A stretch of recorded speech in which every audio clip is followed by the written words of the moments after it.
heard that too. Yeah, well, I heard that too, but we had a girl who was an interpreter for us who went to Indiana University. She said, I guess you can find it in Seoul. Our grandparents and great-grandparents used it, so modern Korean. Choice of meat is lamb, number 2 is dog, number 3 is beef, number 4 is chicken. We saw dogs running all over Seoul. Did you see dogs? No. We were out there. Huh? No, I mean, walked on leashes. Just like we were out 10 miles away from the city. And it was a nice little neighborhood. Dogs just like you find in Los Angeles. Yeah, they probably acted better too. You know?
Go ahead, Terry.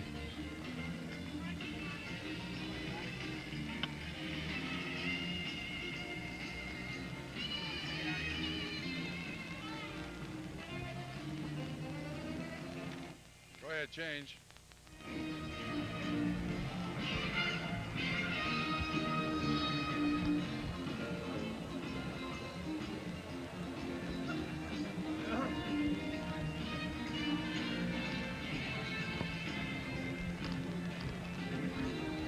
Let me just ask you something. I realize this is asking a lot, Terry, but wouldn't it be better inside the division you had them in order too?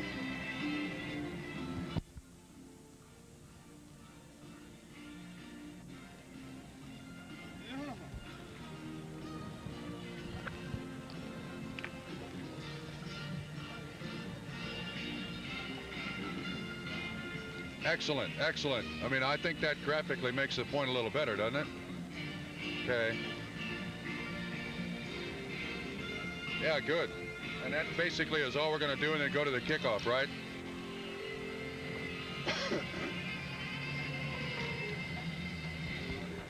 That's Yeah, called a okay, low light.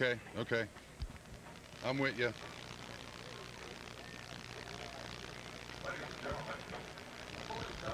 You want a sitting?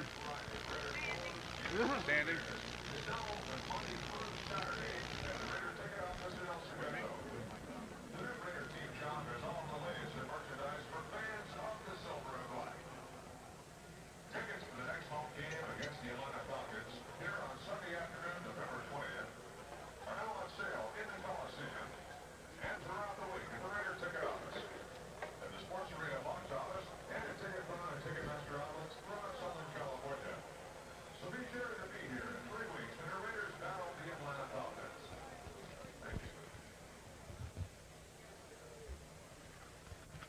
Okay, here we go. Bo Jackson, the best outfielder in the National Football League, started fast last Sunday at New Orleans, ripping off 45 yards in 2 carries, but this second carry would be his last of the day. A hamstring pull sent Bo to the sideline for the rest of the day. He is expected to go to Gay against Kansas City. The game breaker for the Chiefs. Okay. Here's Bo. Okay. Paul Palmer is the game breaker for the Kansas City Chiefs. The second year back out of Temple, leads this team in rushing and in receiving. In the first meeting with the Raiders, he had a 95-yard kickoff return for a touchdown, nullified by penalty. The Raiders know what he can do. The Coliseum at Los Angeles is the site for this 57th meeting of the Chiefs and the Raiders. It is a perfect day in Southern California. Oh, you can record. You gonna rehearse it now or record it?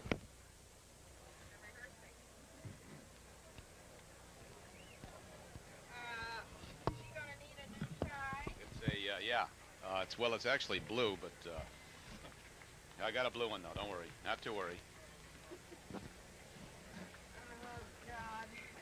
I like it. Okay. Hey, how you doing? Good to see you, kid. What's happening? How are you? How you been? How are things, Orny? All right? Came out. 3-0 in the division. Can you turn those lights off until he gets the Got a shot. Win the next 3 out of 4 will be okay. Yeah. Oh, is that all?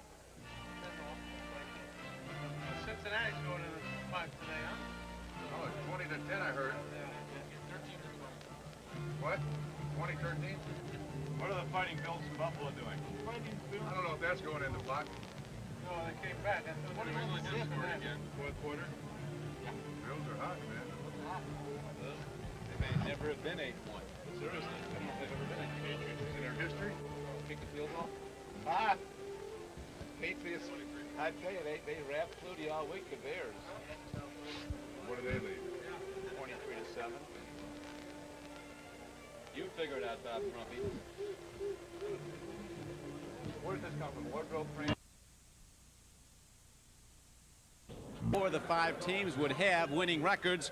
If you can figure out the AFC West right now, though, Trump, you're one up on the rest of the people in the league. Yeah, you're right. The Los Angeles Raiders got to feel very confident about the second half of the season. If you remember, 3 years ago, the Denver Broncos had an 11-5 record and did not go to the playoffs.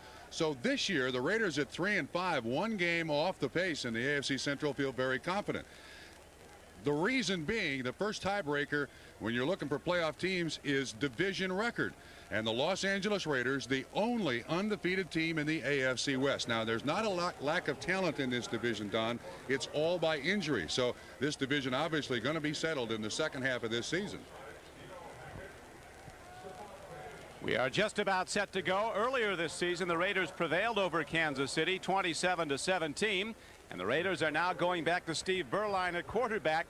The young player from Notre Dame will lead them today as they try to get back in the race. This is the Raiders, longtime rivals from the old American Football League. As we mentioned, their 57th meeting. Kansas City comes in with another quarterback in the picture. Bill Kenny, who started earlier, now is back as the starter, replacing Steve DeBerg as both these teams try to find more off. Particularly Kansas City, Trump, their offense just hasn't been there. Yeah, they have no running game to speak of whatsoever. And Don, I think one of the major problems that the Kansas City Chiefs offensively face is that in 1986 they had an offense that was run by John Makovic. In 1987 it was an offense run by Homer Smith. And in 1988 now another new offense to learn, and that's from George Sefcik. So along with injuries on the offensive line, a lack of running game for about the last 5 years, and 32 sacks allowed on their quarterbacks, Frank Gans has got a lot of holes in his dike. Coach Gans in his second year as the head man, and there is the first-year head coach of the Raiders, Mike Shanahan. This kickoff is sponsored by Budweiser, the king of beers. Coming down the field, and on the far side is Jim Saxon, a running back. A short kick by Barr, and Saxon, a rookie runner, takes it back out across the 28-yard line. There the Chiefs will go on offense, 1st and 10 with Bill Kenny at quarterback. Irv Eatman moves to left tackle today, the former UCLA All-American. Byron Ingram moves into left guard. It is 1st and 10 for the Chiefs, who are averaging under 13 points a game. Have scored only 102 points in the first 8 games of this season, the lowest total for any Chiefs team at the 8-game mark. Boyer takes it right at the Raiders on a first down carry. He got about 3, knocked down by defensive end Mike Wise. There's the defensive front of the Raiders, Greg Townsend and Mike Wise the ends. Bill Pickell is the nose tackle. They'll switch often though to a 4-man defensive front. The linebackers when they go with 4, Lyndon King, Matt Millen, Jerry Robinson, the former UCLA All-American, having a very good year. And also Rod Martin. Ron Fellows and Mike Haynes are the corners. Russell Carter and Van McElroy are the safeties. 3rd down and about 6. 2nd down and 6 as the pitch back goes, and running with the ball, turning upfield is Palmer, who takes a head-on shot from cornerback Mike Haynes.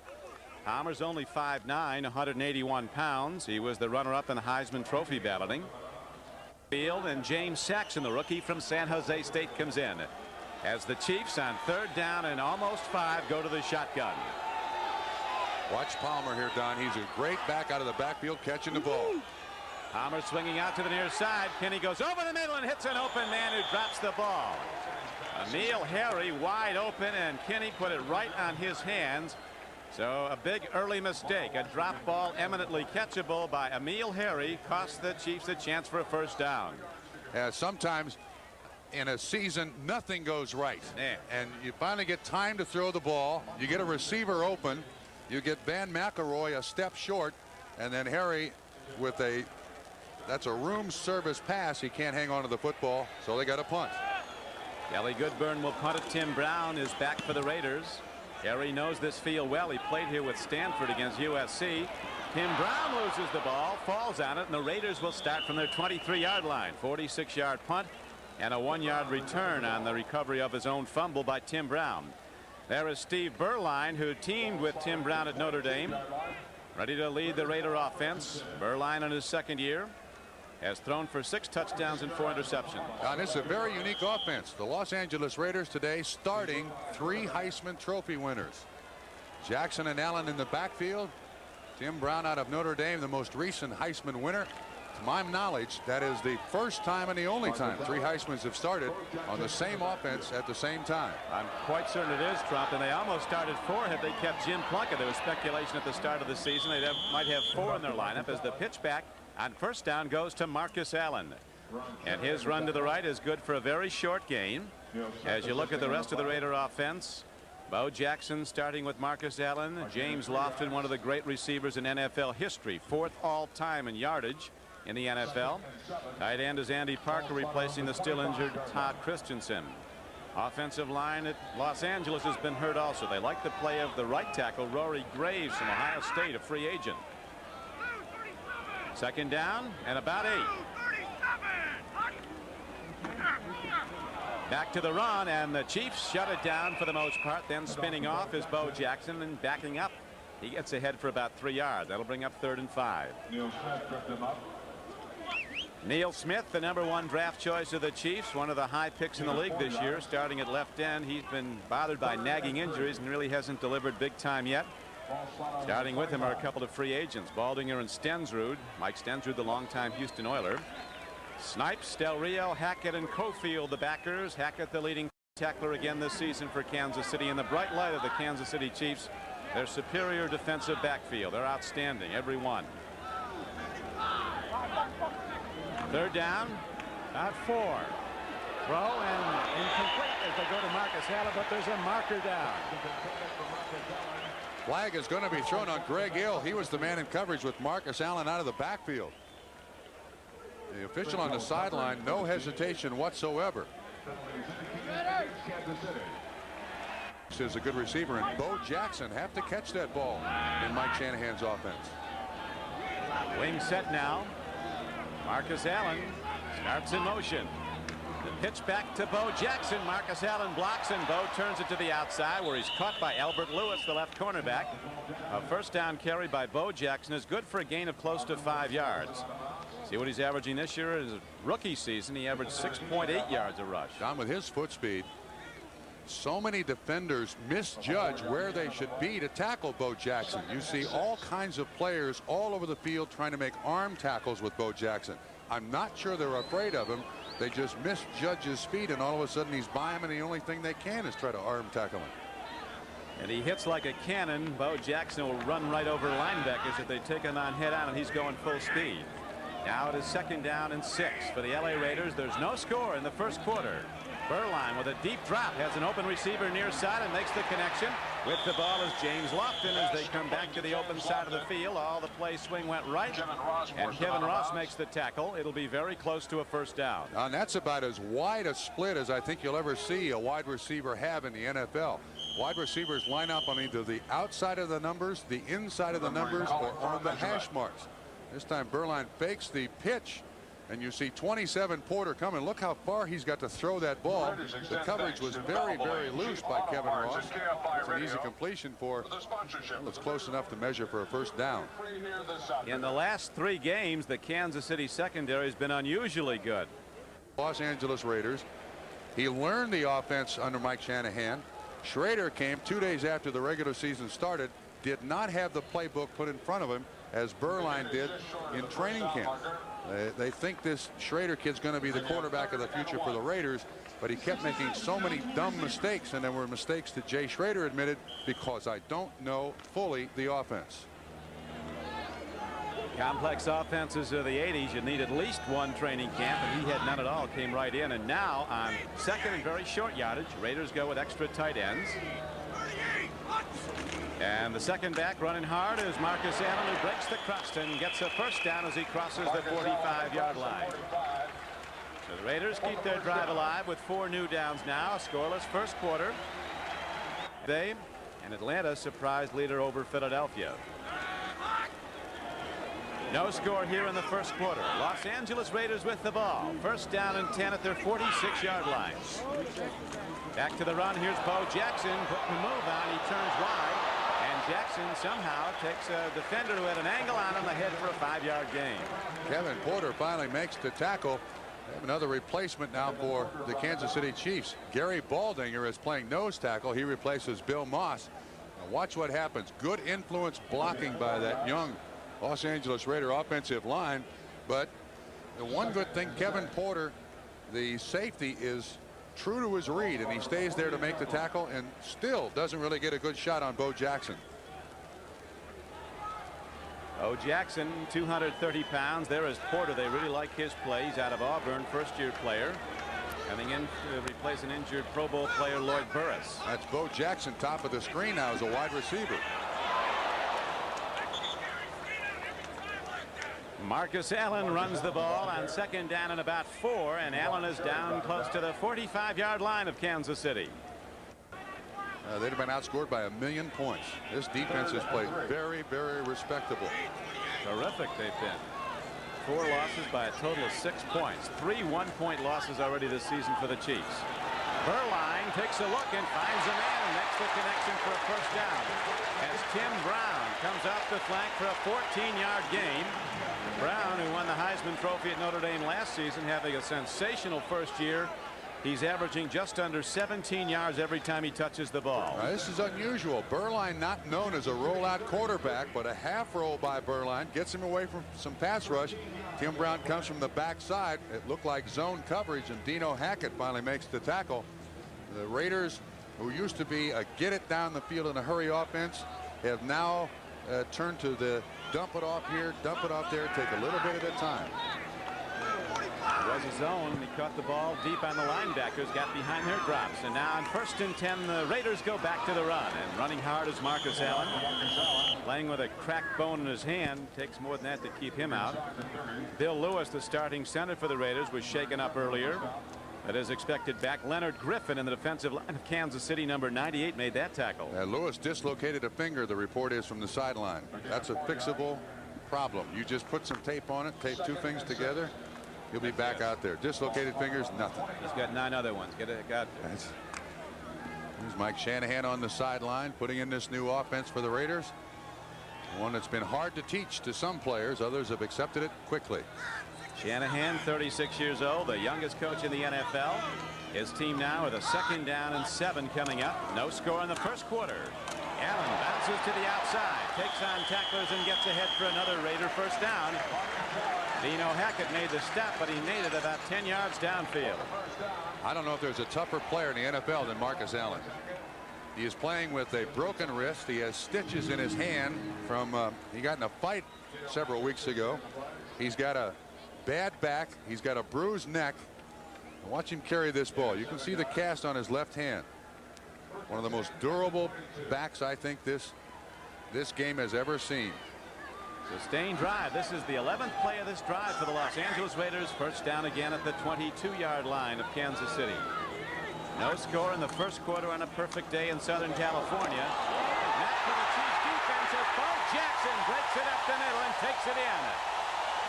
So Jackson with speed and power rips it up the middle, breaks 2 tackles, and goes 22 yards for the first score of the game.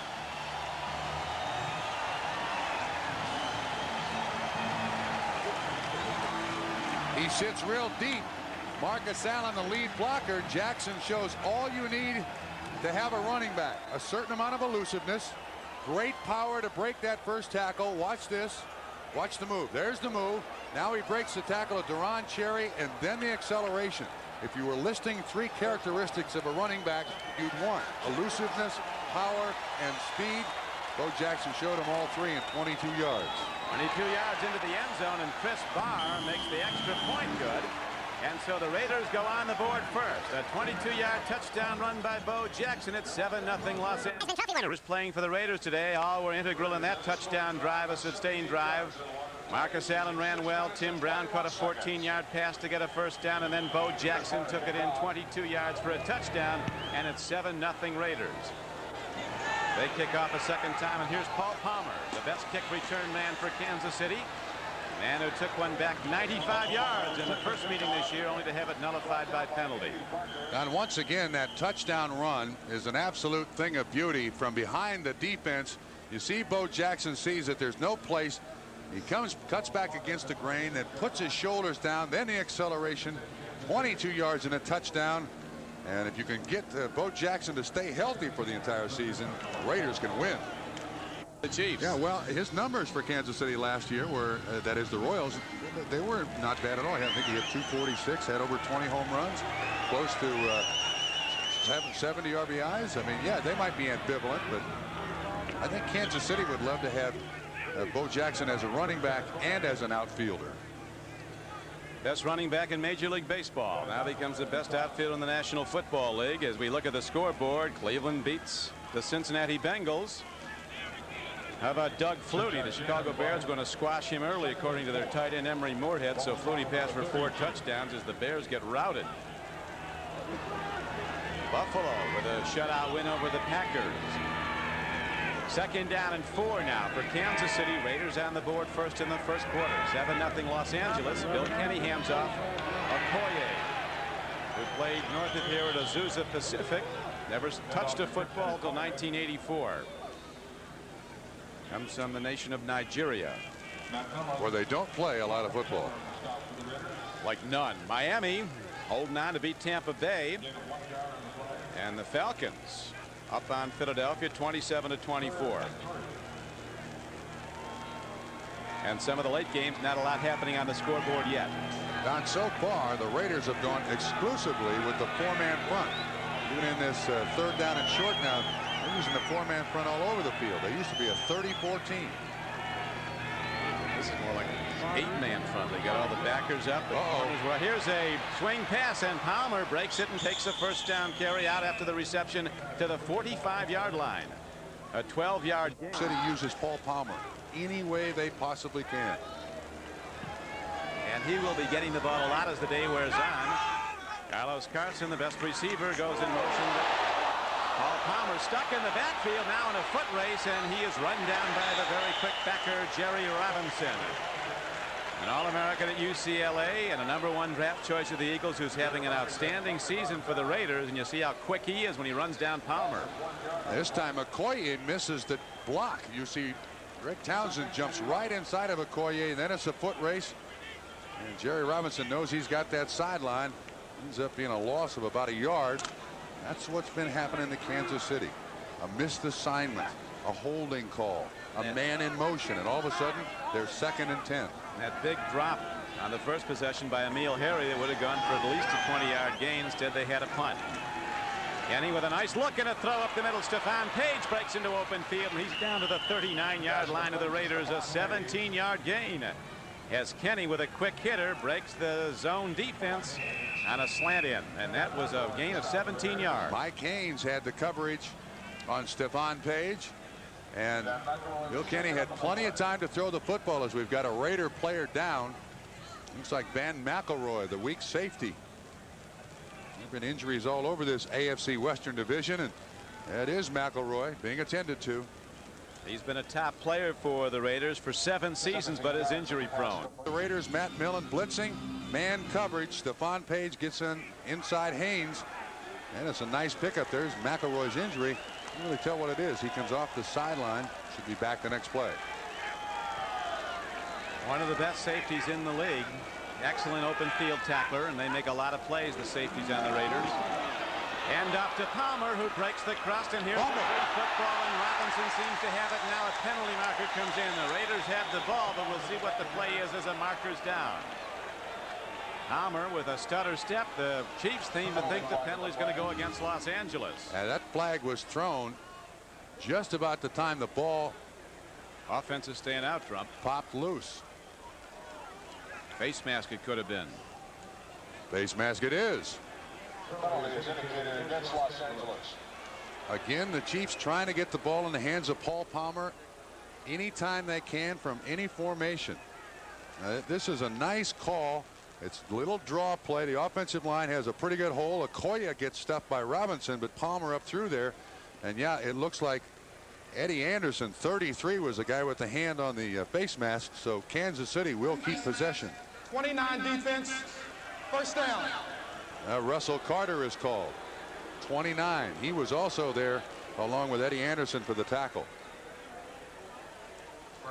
So instead of losing the ball, the Chiefs now have it advanced down to the 21-yard line as Eddie Anderson comes in to replace McElroy. Anderson, a fourth-year safety. There's Russell Carter out of SMU, who was one of the top players picked in the first round 5 years ago when the Jets took him. Injury problems the whole time there. Traded to the Raiders. He's been whole here and playing well. Raiders lead the game 7-0, but the Chiefs are challenging. Saxon runs hard, and he is really struck at the 18-yard line. Coming across to drill him was Matt Millen, the longtime linebacker from Penn State.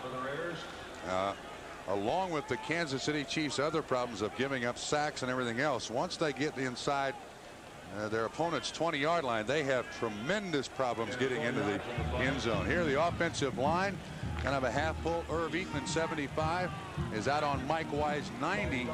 That's a big hit by Matt Millen. He brings Saxon down in a hurry. Saxon out of San Jose State, a 210-pound back, and the Chiefs go back to the run and advance it on a 2nd down and 7 play inside the 15-yard line. That'll bring up 3rd down and about 3. Paul Palmer with a 4-yard gain. Palmer was the runner-up to Vinny Testaverde in the 1986 Heisman Trophy balloting. Frank Gans has to like the sustained offense he sees. That was George Sefcik, his offensive coordinator, walking in front of him with the headset on.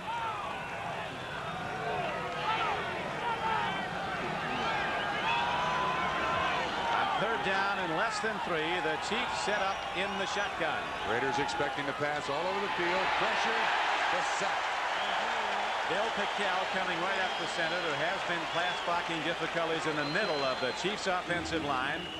And that's the one place no quarterback can operate from if he's got heat right up the middle. And you're absolutely right. And this is the 33rd sack now that this offensive line has given up in 8+ games.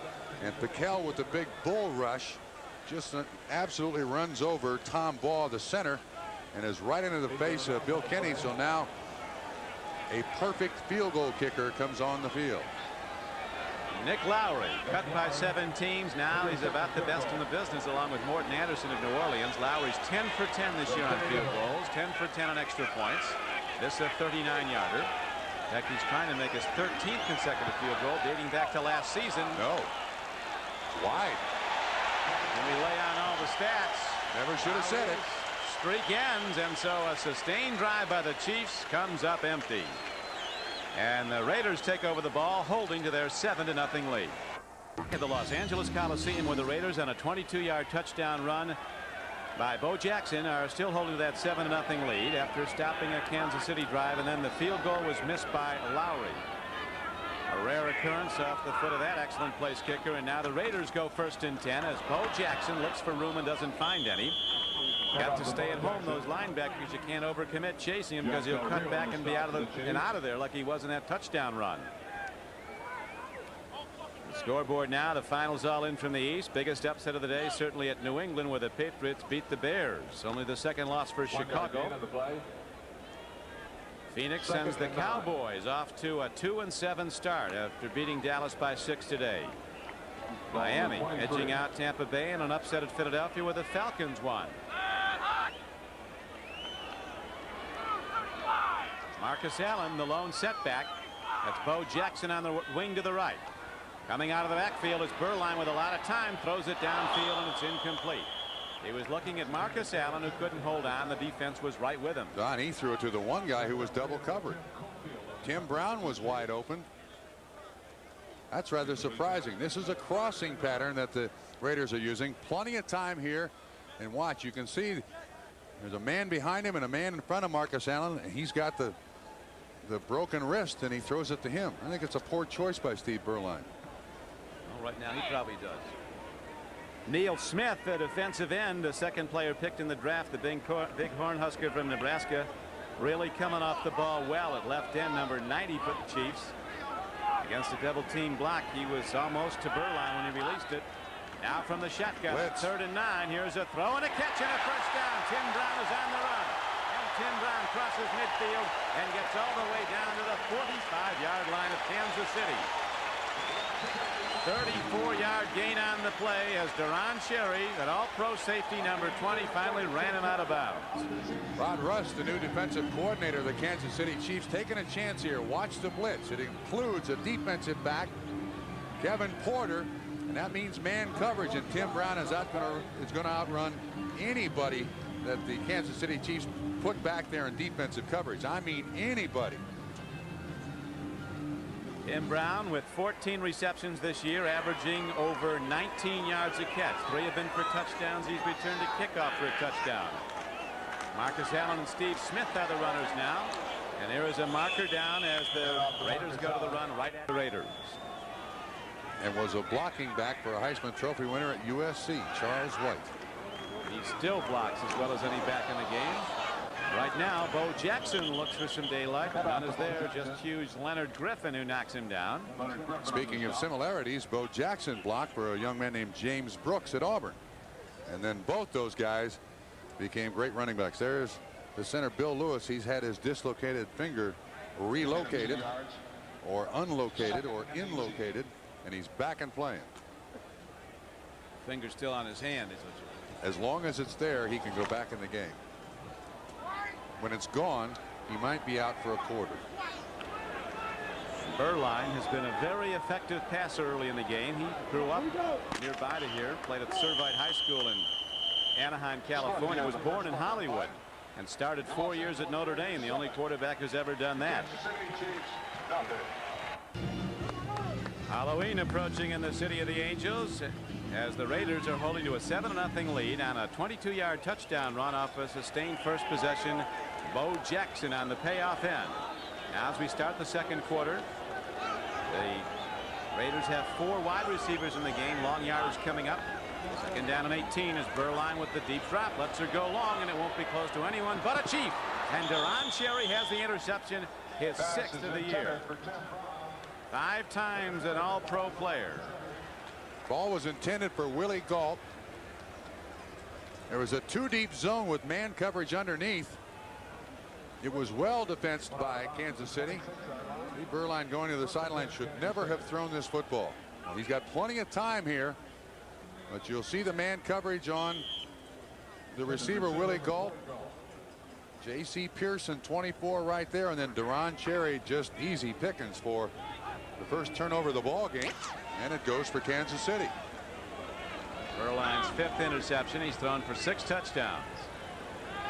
So the Chiefs stop a Raider drive with Duron Sherry's big play, and now it's 1st and 10 for Kansas City at their 26-yard line.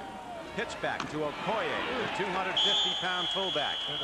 And there's nothing there for Okoye as he's knocked down by an even bigger player, 270-pound Mike Wise. First quarter stats, time of possession even. Raiders yards rushing. Kansas City got most of those yards on one drive that produced no points. Raiders got lots of yards on one drive that produced 7 points. You know, this Raider defense has changed slightly. They almost invite you to run at a spot. If you look at that defense closely, they'll offset the center, they'll offset the middle linebacker, and they almost invite you to run to the strong side. and all the linebackers are there to make the tackle. Kenny looking deep. He's got a man on the sideline, but too much on the ball as the coverage was rather good also.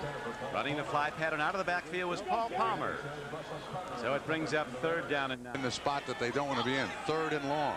Now the pass rush will really be in the face of Bill Kenny. Raiders bring their pass coverage up tight to bump and run with the wideouts. Kenny setting in the shotgun, goes to the run and set, and Palmer breaks it up the middle and does not get there. He got about 8 yards, but he's too short of where he had to go for the 1st down. Eddie Anderson and Russell Carter, the 2 safeties, were on the stop for Los Angeles as the game clock shows 13:50 to play in the 1st half. Spread formation. And this is a handoff in front. Now, most linebackers are taught that once that running back gets in front of the quarterback, don't consider him someone who can carry the ball. That was handed forward. He comes up just short of the 1st down. Goodburn will have to come in and punt, although I think they are going to come in and measure. Reminder to our viewers that we'll be selecting the Budweiser most valuable player for today's game at the conclusion of the game. Chiefs having a hard time moving the ball in their last 5 games. The overall total point differential just 23 points, and yet over that 5-game span they have 4 losses and a tie. Look at this. Bill Kenny going back on the field. Frank Gans is going for it. 4th and a yard. This is the team that has not produced a rushing touchdown now in 36 quarters. Averages 80 yards rushing per game. They put their offense back out at their own 35 to get a 4th and short. Hey, good for the Chiefs. They've got to win a game, and you got to pull it out. Kenny the quarterback keep, and Kenny takes it himself, and he has the 1st down for Kansas City. So the center, who's had trouble pass blocking earlier, Tom Baugh, that time fired out nicely and knocked the man off the play that gave Kenny room to get the 1st down. When in doubt, go to that power back. You see how deep Matt Millen, 55, sits in that defensive scheme. And as soon as the ball is snapped, Kenny's almost got it by just falling forward. He doesn't even have to take a step. Drive stays alive. Chiefs on 4th and a yard. Go for it and get it. And now the ball's at their 37-yard line. 12:55 to play 1st half, and the Raiders lead the game 7-0. This is Carson in motion. Back to the run. They're running right at the LA Raiders. The Raiders have had trouble stopping the run this year, giving up over 4 yards to the rush on the average. Turnovers. He's a receiver out of the backfield. He's almost a one-man offense. 2nd down coming up, 2nd and 7. Back to the run the Chiefs go, and working hard to get out to the 44-yard line is Paul Palmer. Tremendous back at Temple in Philadelphia. There's some concern whether he was big enough to run from scrimmage. He's proven that he is. Defensive line, most of them are young. Howie Long is out. Sean Jones traded to the Houston Oilers, so now Bill Pickel. Kenny fires downfield, and that might be picked off. We'll see if it's ruled an interception. There's also a marker down on the play at the 43-yard line of the Raiders. This is going to be a tough call. Stephon Page was the intended receiver Against the Raiders front. Ron Fellows was the man in coverage, 21. There is a lot more incidental contact now that it's allowed defensive backs on receivers. Illegal contact. 21 defense. 1st down. Ron Fellows, 21, the longtime Dallas Cowboy, played 6 years there, was required to trade in '87 by the Raiders. Shotgun by Kansas City. Let's see if we can pick up the contact. It comes before we get to it there, but once again, that's hard to pick up there too. But the official threw the flag in immediately, no questions asked. Yeah, it was a very definitive throw as he fired the yellow flag down, and the Chiefs drive stays alive. And here on 1st down is a throw and a catch as Kenny swings it out. His tight end comes out with the ball, Jonathan Hayes, and gets to about the 46-yard line of Los Angeles. Matt Millen was covering. 11:10 to play in the 1st half. The Raiders, who went down the field on their first possession and scored on a 22-yard run by Bo Jackson, continue to lead the game 7-0. 2nd and 5 from the 46. On 2nd down and 5, the Chiefs set up. They need big downfield plays, what their offense has been lacking. They get to go to Carson, best wide receiver. To the run they go, and Okoye fires it ahead and gets a first down. Okoye drives down to the 40-yard line of the Raiders. A straight lead play right up through the middle. So the Chiefs moving the ball well, looking to stay away from the turnovers that have cost them so many points this year, or chances at points. First and 10 from the 41-yard line of the Raiders. Saxon, the rookie runner, with a big league move. He takes it down to the 27-yard line. A spin move inside by James Saxon, good for 14 yards. And the Chiefs have another first down.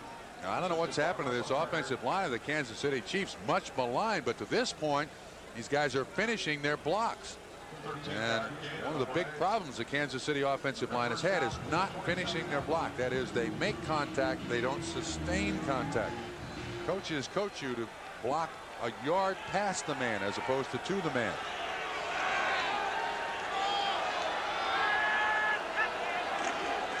First down, Palmer with trap blocking in front of him. And Palmer gets the hole he needs and carefully protects the ball with both arms. Malcolm Taylor, 96, tackled him. But the Chiefs trump again run well as they get almost 6 on the carry. Chiefs may be a performance to this point. Palmer with 8 carries, 37 yards. Okoye on the sideline for the moment as they go back to Paul Palmer, weaving into the Raider defense. He is very close to another first down, and he has one. In the first meeting between these two teams, Kansas City had more total offense than the Raiders by a large margin, 334 to 234. Nice trap up the middle. Good job by the offensive line to find the right guy and get a shoulder on him. And then Paul Palmer is so small, he almost hides behind those offensive linemen. Another big pickup. Maddox and Lutstrom blocking well on the right side. Irv Eatman and Ingram doing the same on the left side. Here is a handoff now as a struggle for yardage by James Saxon, the first-year runner from San Jose State. And his first down carry takes the ball close to the 11-yard line of the Raiders, where Matt Millen made the knockdown. Kansas City's doing nothing fancy here. There's Okoye on the sideline with the jammed thumb. I'm presuming the one he just got taped. At 253 pounds. Going to get him in here. This is where Kansas City has had all their problems. Nice long sustained drive here too. Started at their own 26. This is now the 13th play coming up. Second down and 7. Raiders lead the game in the second quarter, 7-0. We got an audible. Bob Trumpy. We got an audible here. And the handoff goes to Palmer, and he gets down inside the 10 and close to the 8-yard line. And now a critical down comes up for the Chiefs. Third and about 2. I didn't mean to interrupt, but you could see Bill Kinney was looking for something in the defensive coverage. When he gets Saxon with a good lead block, and Palmer once again pops up through there. Nice block by the tight end, Jonathan Hayes.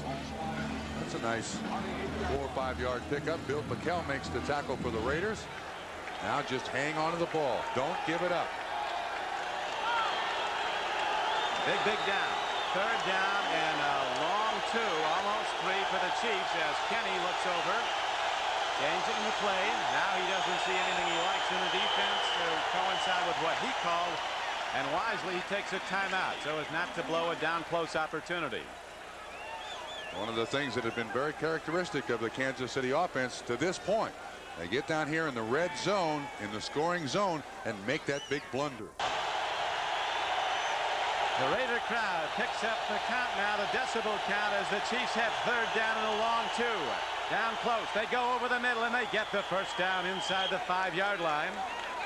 Christian Okoye, the 253-pound fullback, with 4.5 speed or better, just powers his way behind Ingram and Eatman.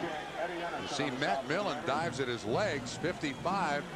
He gets over the top. Lyndon King finally makes the tackle. Down to this point in the game, it's pretty obvious what Kansas City wants to do. That's their 20th rush in 25 plays.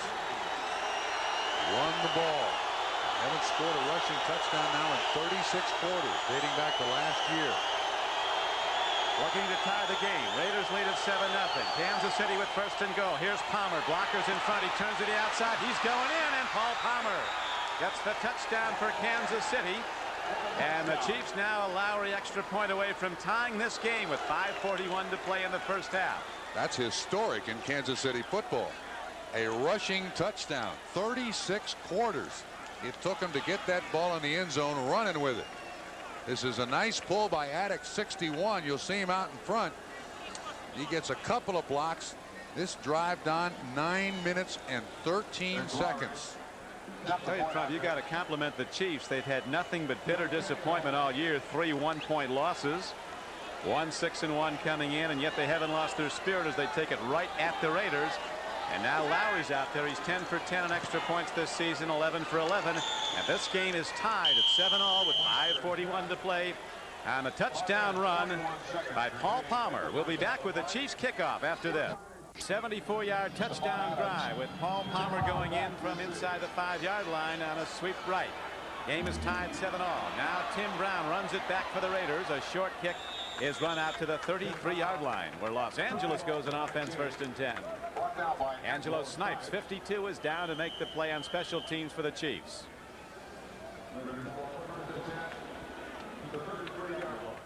Breaks down 13 rushes and 2 passes, and that last run of 3 yards, historic. Going back to the Seattle game of 1987, that was the last game of the year. 36 quarters without a rushing touchdown. Well, that streak has ended, and the game is tied 7-all, and now the Raiders try to come back as here's a pitch back, almost a fumble. Jackson holds on, turns on the burners, and gets around the corner. Bo Jackson's out to the 40-yard line for a gain of over 7 yards on the play. Leonard Griffin, a defensive end, got him out of bounds. Bo Jackson, 6'1", 230, had been clocked in the 40 in under 4.2 seconds. I'll take your word for it. He takes his eye off this ball. Doesn't really get it cleanly from Berline, but once again that foot speed, the one thing you can't coach is foot speed. 7 carries now, 44 yards. Now watch him take his eye off the ball. See there?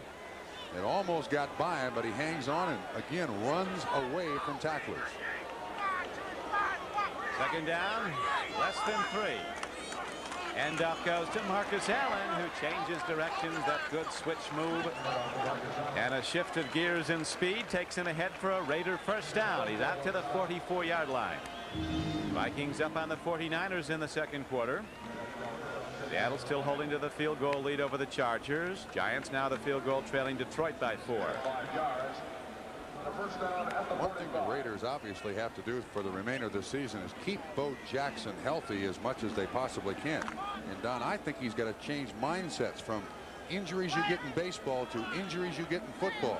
You know, a slightly pulled hamstring in football, you play, just like the center has a dislocated finger. Tape it up and play. Well, a badly pulled hamstring kept him out over 3 weeks with the Royals this year. Same hamstring is bothering him now as the Raiders go back to the run. Back to Marcus Allen, who's ahead on a first down carry close to midfield. He got about 4. Deron Cherry, the all-pro safety who made the interception of Berline earlier, made the knockout of bounds play. One thing about this Kansas City defense is that holding them to 7 points to this point, very good. Now watch Bo Jackson, 34.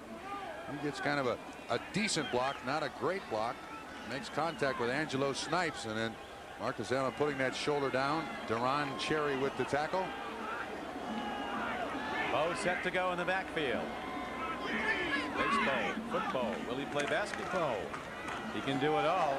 And here goes Bo Jackson. They'll cross midfield on second down and about 5. He got ahead for 4 yards. It'll bring up 3rd and short. I see what the Kansas City defense is doing is they're not really penetrating the line of scrimmage. They're staying along the line of scrimmage, trying not to give Bo Jackson a place to cut back. He's an excellent cutback runner, and if you give him no spot, then he's generally going to go where the play is originally designated.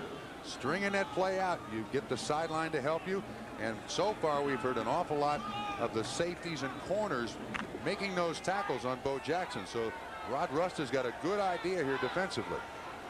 Russ, the defensive coordinator with the Chiefs after a stint in New England, back with Kansas City. 3rd down and 2 now for the Raiders. Berline from the shotgun, looks at an out pattern. He's got to run now. And Smith tries to run him down, and Berline, who has surprisingly good speed, takes it ahead for a first down. Tim Brown threw a hellacious block. He just slammed the tackler out of the way. And Berline was freed for a 12-yard gain, and now they start up after the play. Now this looks a little more like Raider and Kansas City football. What a block by Brown, who blindsided a guy coming over that was trying to do the same to Berline. Looked like Neil Smith is the man he popped. The net result was, though, Berline a good choice. There was great coverage down the field from the shotgun. You see he's looking left, and then there's pressure really gets torn by Mike Stensrud. You'll see the block at the top of the screen. Neil Smith, that's on 52 Cofield. There's 52 Angelo Snipes that Tim Brown gets. Anyway, first down, no harm done, no blood, nobody ejected. Drive continues. Berline throwing the ball well, has completed 3 of 5 now. 50 yards. Both teams running the ball. Fast-paced game, just 3:41 to go in the first half. Raiders and the Chiefs are tied at 7. Berline play faking now, throws on the run, and hits the ball as Tim Brown. With a move, he's inside the 20, and Tim Brown is knocked down until he gets to the 15-yard line. A 20-yard gain on the play. Well, Berline to Brown, as they did so many times at Notre Dame, connect again today. Great move. He breaks the tackle of Dino Hackett and Albert Lewis. Now, he's not the primary receiver, but when Berline suddenly is flushed, now watch this move. He makes the first guy miss, Albert Lewis, and Dino Hackett miss. And then finally Angelo Snipes gets him out of bounds. Big first down pickup for the Raiders as Brown is on the sideline. He's been playing with a slight knee strain, Tim Brown, and the Raiders want a timeout as they get down close. Steve Berline, it appeared that Bo Jackson was lined up in the wrong spot. He turned around to Bo and just kind of gave him that dejected timeout. You're in the wrong spot. Come on, Bo. And there's Albert Lewis ready to go back to work out of Grambling College. A Pro Bowl player last January, as was the free safety of the Chiefs, Teron Cherry. In fact, Cherry's been there 5 straight years to the Pro Bowl. Came to pro football as a free agent punter. That's where he got his first call. It's amazing, too, on a 1-6-1 team. Teron Cherry, I think, is a candidate for the Pro Bowl again this year. Teron Cherry, number 20, recently signed a new contract, a $600,000 signing bonus, $850,000 a year. I think all Raymond Claiborne of the Patriots, the only guy gets more. Not bad for a free agent punter. I just don't get the feeling I'm watching the Raiders in Kansas City here. You know, they don't normally play this way. They haven't in years past. We had one fight. Usually have a few of those. Straight ahead carry by Marcus Allen on a first down run. He gets to the 12-yard line. Well, my point is, if you think of Kansas City, Stephon Page with his 306 yards receiving a couple of years ago, they threw it down the field. And for the Raiders, they normally throw it down the field. But look what the Heismans have done today. That's pretty much it for the Los Angeles Raiders, isn't it? Well, you carry that Heisman around. That thing weighs about 60 pounds. Yeah, some people carry it. They kind of drag it, you know, and it really slows those Heisman Trophy winners down. Jackson running hard, and he gets to the 8-yard line in the second down and 6 play. Leading candidate for the Heisman right now is Troy Aikman, the quarterback of UCLA, but certainly coming on strong is a cowboy from Stillwater, Oklahoma, Barry Sanders, the great running back for Oklahoma State, who had over 300 yards rushing yesterday. You want a late entrant? How about Major Harris, the quarterback of West Virginia? Sensational. It was pretty much conceded to Troy Aikman a couple of weeks ago, and then the loss yesterday to Washington State. All of a sudden, wait a minute. Heisman's an award that's often won early, though. Tim Brown, with all those returns on national television, won it last year. Year before, Testaverde quarterbacked the perfect game in September as Miami beat Oklahoma. He was the winner that year, and Bo Jackson, who scored once today, gets down to the 2-yard line. Kevin Porter made the stop, but the Raiders have a first and goal with 2 minutes to play in the first half. So the Raiders come a knocking on the Chiefs goal line again. Now the Kansas City Royal, George Brett, apparently his allegiance today, Trump, stronger to his teammate Bo Jackson from the Royals. Well, he lives out here in the Southern California area, and that ball he had in his hand, he's only seen that. He doesn't know what that ball does. He's used to the little white one. But obviously he's a Raider fan and rooting for Bo Jackson.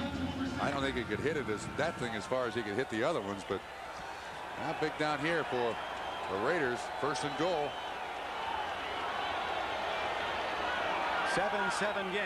First down and goal for the Raiders as they go from the power set. First back Marcus Allen. He's close, but he's not in. That was close to a fumble. Berline almost did not get that ball to Marcus Allen.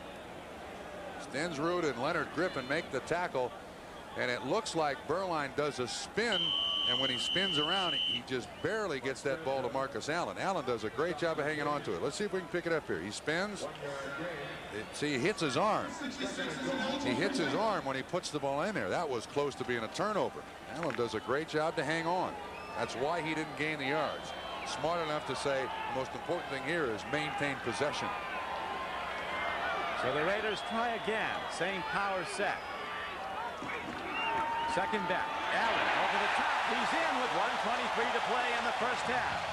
And the Raiders break the tie and go in front 13-7. Interesting. Previous play, Marcus Allen was up front, Bo Jackson in back, and then they put Bo Jackson in front, Marcus Allen in back. No, I take it back. It wasn't Bo Jackson. It was Steve Strahan that was up front. Nice lead block. This is just not Raider football. Normally they get in big bunches. That was a very long multi-play drive. See that he just passed Fred Biletnikoff as the all-time Raider touchdown producer. Biletnikoff new to the NFL Hall of Fame. Marcus Allen will surely be there one day. And the extra point by Barr is up and good, and that makes it a 14-7 game. The Raiders have the kickoff coming up. 15 plays. They had 13 rushes and 2 passes. 4 minutes and 18 seconds, 67 yards. This is not like the Denver offense that Mike Shanahan ran. It was a little more wide open. Well, Elway will do that also. Berline not yet on Elway, but Berline has been a very effective quarterback today. And now Coach Gans and his Chiefs look to get back and see if they can get some points up. They did miss a field goal, you remember, a 39-yarder by Lowry that broke his streak. Downfield it goes, and here comes Paul Palmer from the 9. 20, breaks it to the outside. Ron Fellows has the angle and takes him down at about the 30-yard line. So there the Chiefs will go first and 10 with 75 seconds to play in the first half. 50 yards, had the big drop early in the game by Harry. Raiders have 7 defensive backs in the ball game, Don. 7. Right to the shotgun the Chiefs go, and they go to the run, and Paul Palmer loses his footing, but nobody on him when he was down, so he tries again and does well to get back to the line of scrimmage. And now the game clock is running, 1:06, and here it is stopped with 1:06 to play in the first half. Raiders called a timeout. They got the 7 defensive backs on the Raiders side of the ball. There's no middle linebacker. They just have 4 defensive linemen, so they tried to run a trap up the middle, and Paul Palmer slips. See if you can look at this defense. 8 games to play, only 2.5 back in the AFC West. NFL Live at halftime with Bob Costas, Ahmad Rashad, Gail Gardner, and Frank DeFord. Right now on the scramble is Bill Kenny of the Kansas City Chiefs. Throwing on the run. He's to the wrong side of Stephon Page at the 44-yard line. That stops the clock with 59 seconds to go in the half. Greg Townsend with pressure on Bill Kenny. That's a designed half roll. The plus is you get away from the pass rush. The minus is you only got half the field to work with. This ball thrown way behind Stephon Page. You can't make the catch. And even if he does, he's going out of bounds. Now they got to get a pass pattern to somebody heading upfield. Raiders needing a victory badly too. They beat San Diego in their opener and have lost 5 of 7, holding to a 14-7 lead here today. Don Criqui with Bob Trumpy. Chiefs down by 7 in the shotgun. 3rd and 10. Kenny throws downfield, makes the connection to Palmer, but the defense hems him in for a short gain. That brings up 4th down with 50 seconds to go, and the Raiders, Trump, could be in good position for a field goal try before the half ends. It's been a running game. They've been powering the ball at each other and very effectively. Wait a minute, I said a minute and 18 seconds. How about an hour and 18 minutes? I'm all right. I'm all right. I'm okay. Here's Goodburn taking the snap. Steps into the ball. End over end punt downfield. Could be tough for Brown to handle. He won't touch it, as it takes a left turn at the 27-yard line, and that's where it's down, and the Raiders will go with 38 seconds to play. 35-yard punt. So Berline leads the Raider offense back out. Raider ball, 1st and 10. Got an awful lot of speed on this football team. Tim Brown, James Lofton, Fernandez, 86. Last week had over 150 yards receiving. Obviously, Kansas City's going to be sitting deep, but do you give it a shot deep, leading 14-7? Now, that's a little more in keeping with Raider football. Throwing that thing up down the field. Raiders go to an open formation, too. They're ready to throw it down the field. Berline in the shotgun. Tremendous speed to either side. You get a great 400-meter relay team out of this team. Here's a throw down to James Lofton, who's out of bounds at the 44-yard line. And still 32 seconds on the clock after that 14-yard gain. J.C. Pearson, the man in coverage. And the Chiefs, with the prevent defense, have got 6 defensive backs in the ball game. Good pass protection. Berline, good mechanics to throw the ball. That's a nice one. But the feeling now of the Kansas City defense is you want no reception deeper than your deepest defensive back. You hope the clock eats them up. The Raiders only have 1 timeout left. Been 1 interception today, that by Duron Cherry, the 12th interception by the Chiefs this season. More than they had all of last year. Here's a throw and a catch again to Lofton. As this superb player catches a ball thrown to the wrong side. A gain of 13 yards on the play, and still 27 seconds left in the half. That's 27 yards and 2 completions. And let me correct myself. The Raiders have no timeouts left. Same pattern, the other side of the field. That was a terrific catch. Lofton has made many now. His 11th year from Stanford, where he was also a track All-American. Ball's got some zip on it, too. You know that? Berline's got a strong arm. Very strong arm. Not as strong as Jay Schrader. No, not as strong. He's not as fast as Schrader, but he can do both things well. And he believes he's going to be a top player in the league, and that's probably the #1 ingredient to success at his position. Here's a throw downfield, a bit high as he goes back to Lofton, but there's a penalty marker down. Barr, the Raider field goal kicker, has not had a good year. He is 1 of 6 so far outside the 40. He's missed more than he's made. He's made 5 and missed 6 field goals this season. We got 24 in the picture because he was the man in coverage. There's Chris Barr. Been around this game for a long time. Now, what the officials are discussing is, was the ball catchable? If the ball is not catchable, the flag is picked up.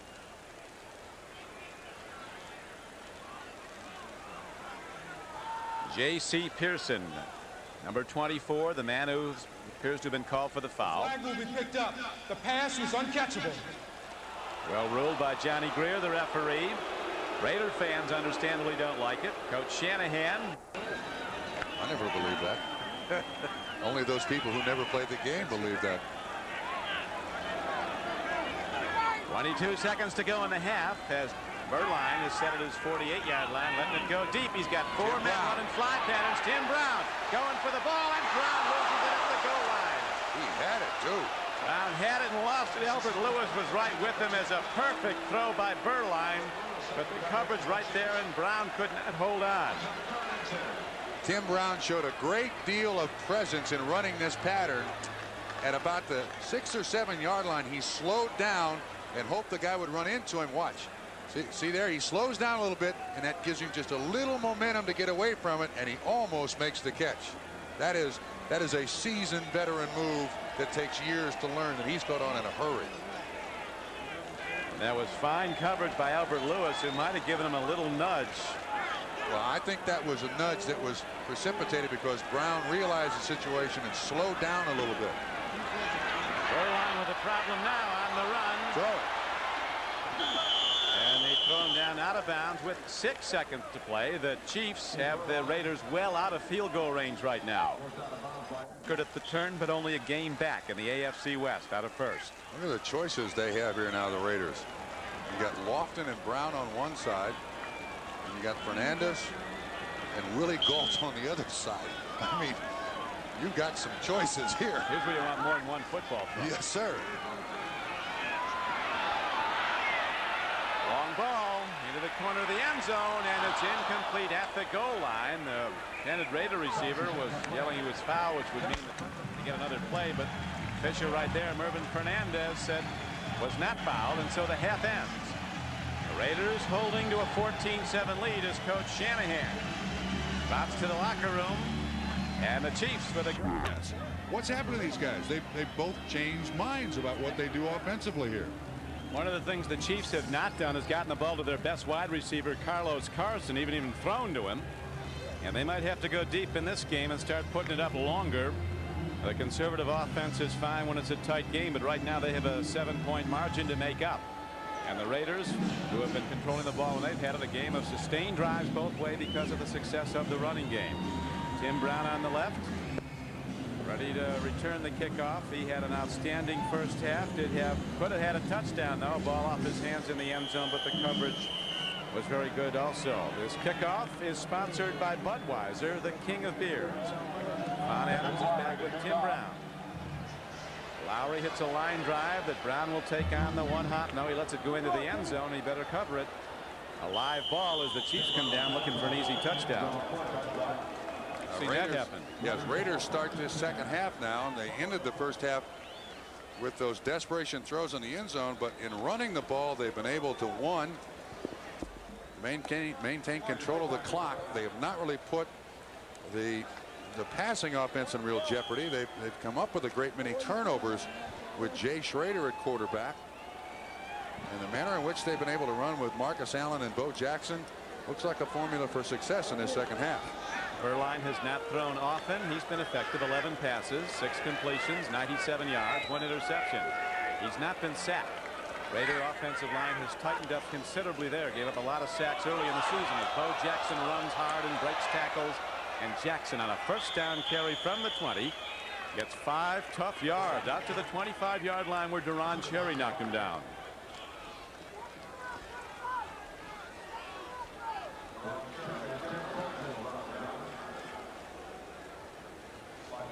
Heisman Trophy yards have been the big thrust in the Raider offense today. The 3 Heisman Trophy winners accounting for 163 yards.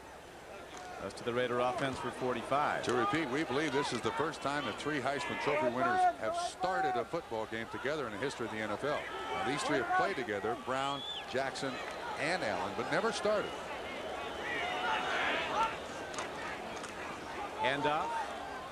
Bo takes it, and he gets to about the 27. Penalty markers down. I tell you, I've gotten to know Jackson quite well, Trump. I'm one of the heads of the Heisman Trophy committee, and he comes back whenever he can. And this is a kid that you really want him on your football team. He's a first-class individual. Grew up in such poverty in Alabama that he and his brothers and sisters, he said, used to sleep like puppies, huddled together because there was no heat in the winter. Bo Jackson's income now is upwards of $2.5 million a year. Illegal shift, offense, back moving while the lineman is getting set. Still second down.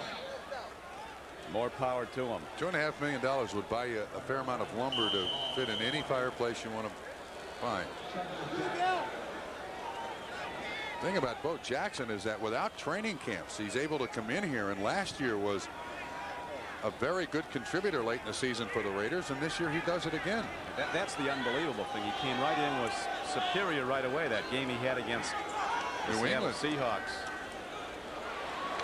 Over 200 yards rushing. A swing pass is taken by Tim Brown, and the marker's down also as Brown is cut down at the 20-yard line.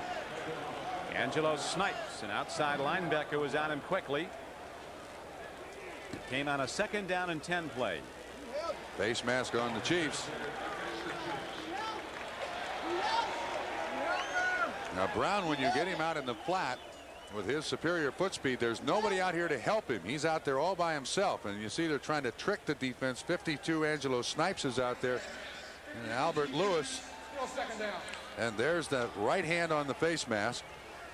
You're trying to get Tim Brown out there to break one tackle, you hope, At that time, it looked like Kansas City in zone. They had guy outside, guy inside. Didn't work, basically.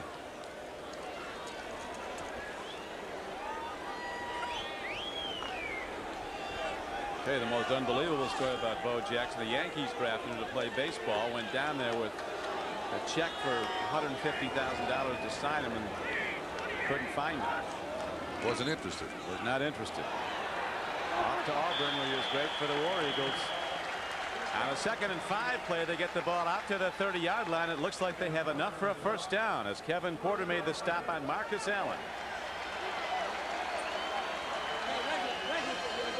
There's a replacement player now for Kansas City who's going to be having an awful lot of business the rest of this season is Gary Baldinger, 91. Bill Moss out with that knee surgery.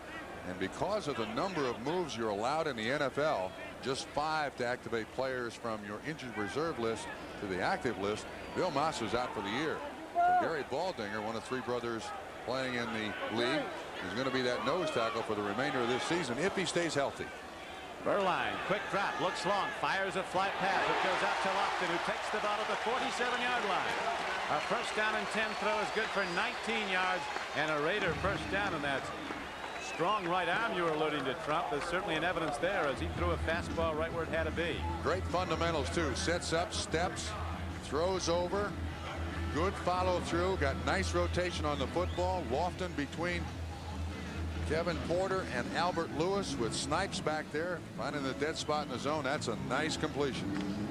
Burline, a very good all-around athlete. He was one of the top backcourt players in Southern California in high school basketball, a 2-time captain of his team, which is one of the standout teams. Handoff goes now to Marcus Allen on first down, and he's down to the 48-yard line.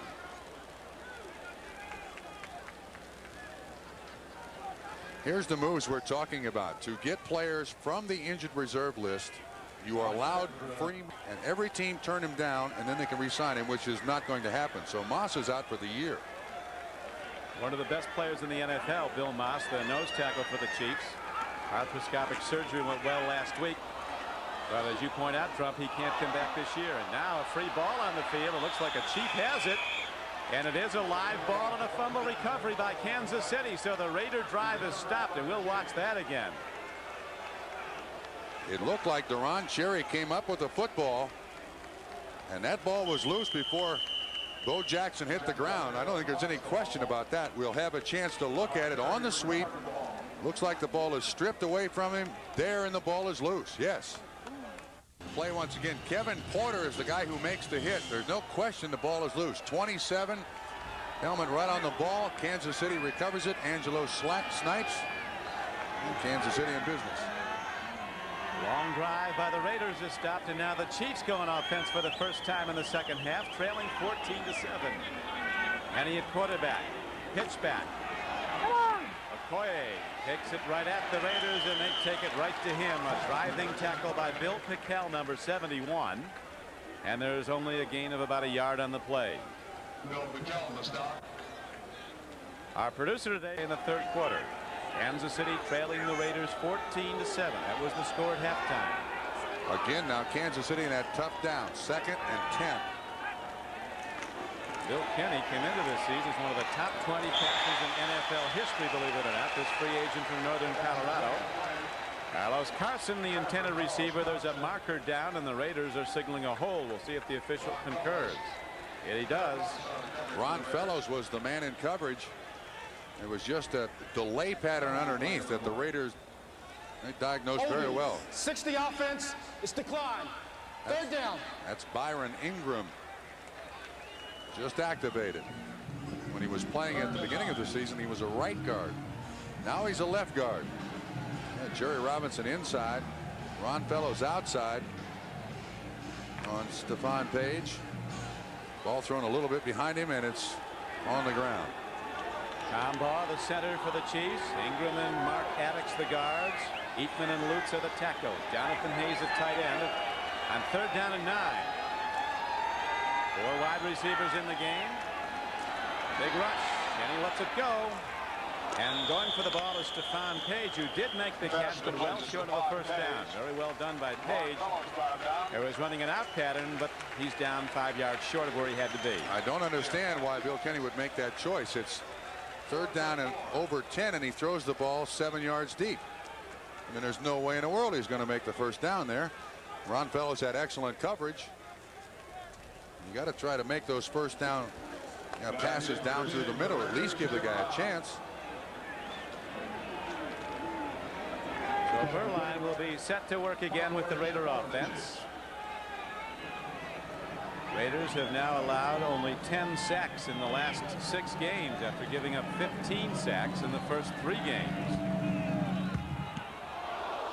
Goodburn gets it away. It wasn't easy. A big rush was put on by Fellows, and now Tim Brown with the return. Breaks one tackle and gets to the 19-yard line. 43-yard punt, a 6-yard return. And the Raiders, leading 14-7, are set to go back on offense. 14-7 Raiders. That's how it stood at the half. We have 9 minutes and 4 seconds to play in the 3rd quarter. Raiders came in as the 3rd highest scoring team in the American Conference. The Chiefs are at the bottom of the conference, averaging under 13 points a game. Only 102 points total in their first 8 games. Berline, quick out, and connection is Lofton, who loses the ball at the 31-yard line. Kevin Ross was covering on the play. That's a long throw for a quarterback to make. Near side hash to the far sideline. Berline gets it there. I think Lofton he's looking back in the sun, it looks like. Loses the ball. Berline now 7 of 13, 116 yards and an interception. Lofton, one of the 9 first-round draft choices on the Raiders roster, but only 2, wasn't it? 3 are the Raiders, 6 are belong to other teams. Throwing a catch up the middle, not much there. Marcus Allen does well, protects the ball, and on 2nd and 10 he got ahead for a gain of 4 yards. Angelo Snipes and Cofield, the outside linebackers, combined on the stop. Another interesting thing about this Raider offense now, as you watch from behind the offense, this is the spot generally where you find Todd Christensen catching the ball. Tim Brown catches it from the outside receiver spot.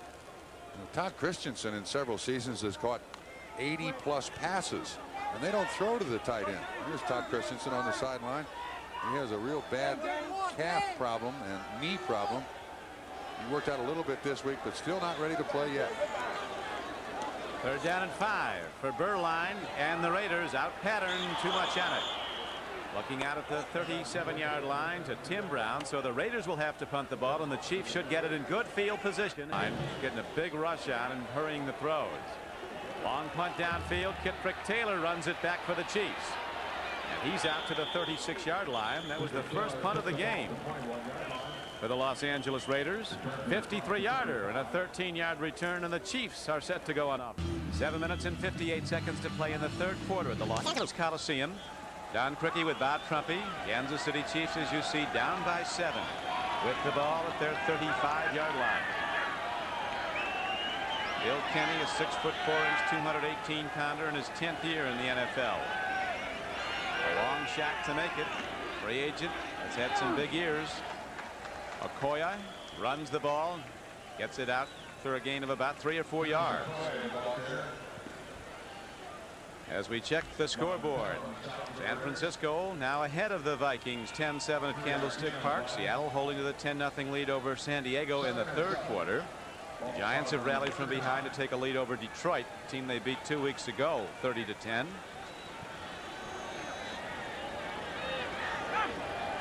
Second down and 6 comes up for Kenny and the Chiefs.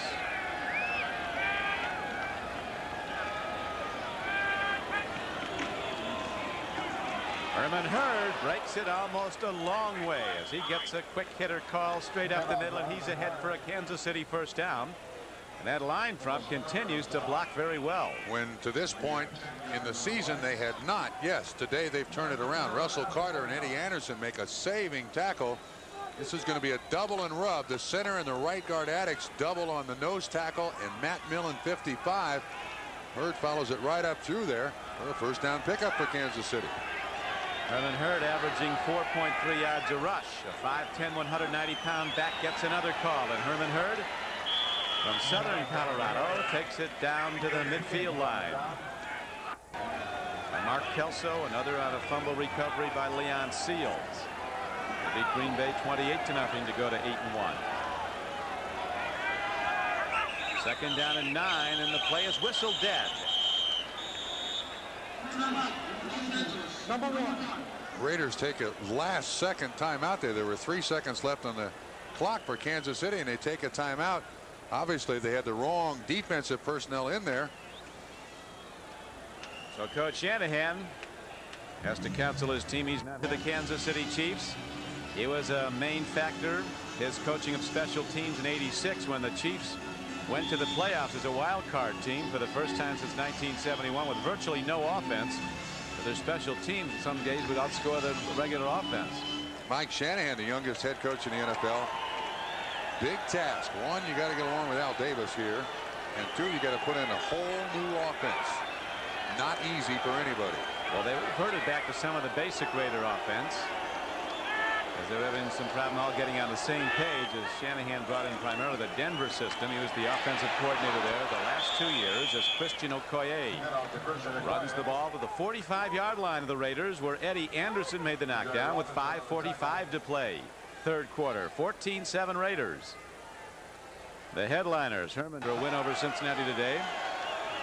Dallas having trouble at the end of the game. Cowboys fell to 2-7 with the loss to Phoenix. Third down, a long 4. Ranged up, incomplete, and so the Raider defense holds on third down. And that was Greg Townsend.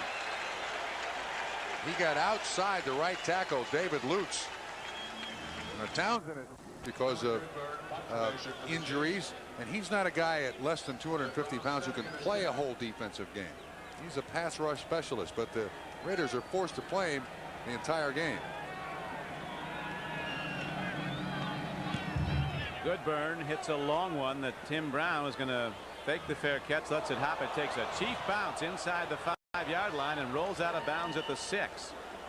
So Kelly Goodburn with the thing of beauty from a punter standpoint, a 40-yard punt inside the 7-yard line. No return. Interesting point for the Raiders. 13 of Berline's 16 completions have been at Brown and Lofton to this point. Marcus Allen breaks it into open field, but there's a penalty marker found as Marcus Allen gets it out to the 42-yard line. A holding call against the Raiders, and apparently that's what sprung Marcus Allen. A 36-yard run is negated by the flag. Kevin Ross finally makes the tackle. A quick trap up the middle. Mike Shanahan says, Holding. 60 offense. Still first down. that's Rory Graves, the tackle. He may have been the trapper. That may have been an inside tackle trap.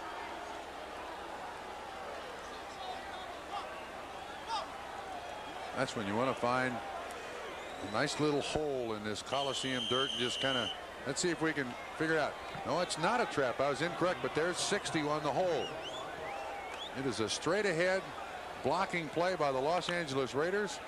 Normally you don't have plays that are blocked straight ahead, just pop through the line of scrimmage like that. It takes a trap, but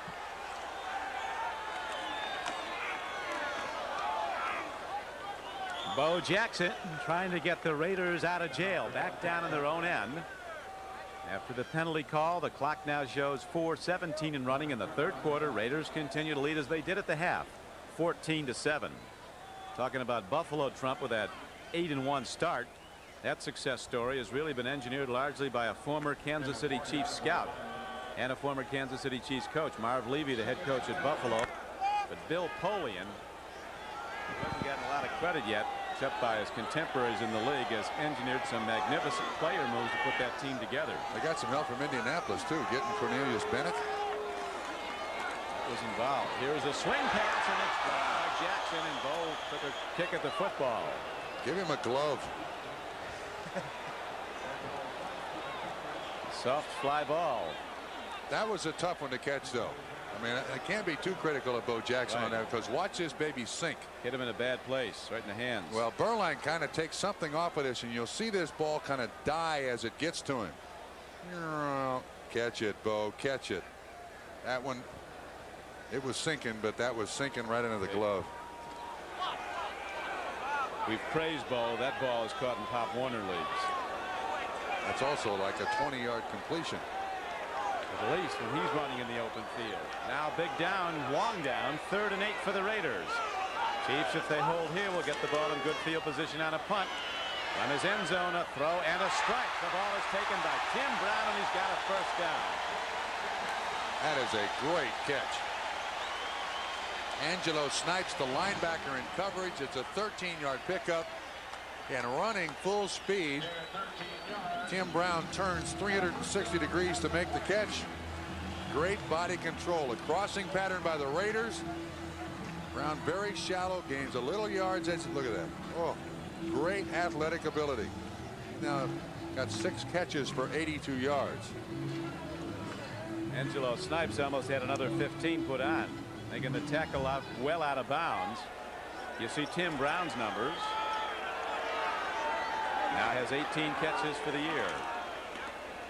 Almost 19 yards a catch is his average now, and he's averaged close to 17 yards every time he's touched the ball, either on a reception or a punt or kickoff return. They're just beginning to find out exactly what he can do with the ball, right? Well, the big thing is faster than people think he is. He's also got a great deal of guts. He's not a particularly big guy. Will catch the ball over the middle, just like Marcus Allen. The end of last year, he was down around 175 pounds. He's up to 190 now. By the end of his senior year at Notre Dame. Well, you need to have a little extra muscle on you the way these guys hit. Jackson. What's so great about Marcus Allen? He's taken. Here's Bo Jackson in the open field, and Jackson on a 2nd and 6 play gets it all the way out to the 38-yard line. A 13-yard gain on the connection with Berline. He goes right around Kevin Porter. This is the same swing pass. This time Bo Jackson catches it. Now watch this move he puts on Porter. Doop, doop, doop. And the foot speed just carries him right around. Again, a missed tackle.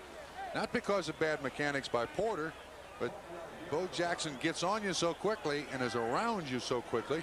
I mean, he makes you look like a fool.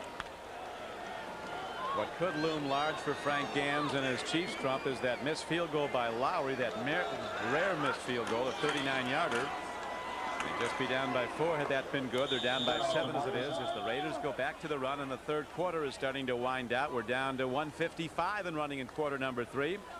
The score the same as it was at the half, 14-7 Raiders. Dino Hackett that time on the tackle. We have not called his name a lot today. Snipes, Del Rio, Hackett, and Cofield, the backers for Kansas City. Tim Brown has 82 yards receiving today. Very admirable statistic there for the Chiefs defense. Fernandez, another great threat on the right flank now, has not made a big play today. He could any time. 2nd down and 9. Berline's looking at Fernandez. Lets the ball go to Mervyn Fernandez, who takes it at the 41. No sooner said, ready for the big play, and Mervyn Fernandez makes one inside the 30 down to the 28-yard line. Way to go, coach. 31-yarder. Albert Lewis was the man in coverage, and everywhere he gets up and went. Quarterbacks less than 40% completions and less than 80 yards a game pass. Tremendous player out of San Jose State. He was the most valuable player in the Canadian Football League one year. J.C. Pearson's in at a cornerback position. Berline might be looking that way as Albert Lewis is out for at least 1 play. Junk in the tight end goes in motion. Pitch back. Bo Jackson. Penalty markers. And Jackson gets virtually nothing at all as Snipes came up and stuck him. Also on the tackle was Dino Hackett.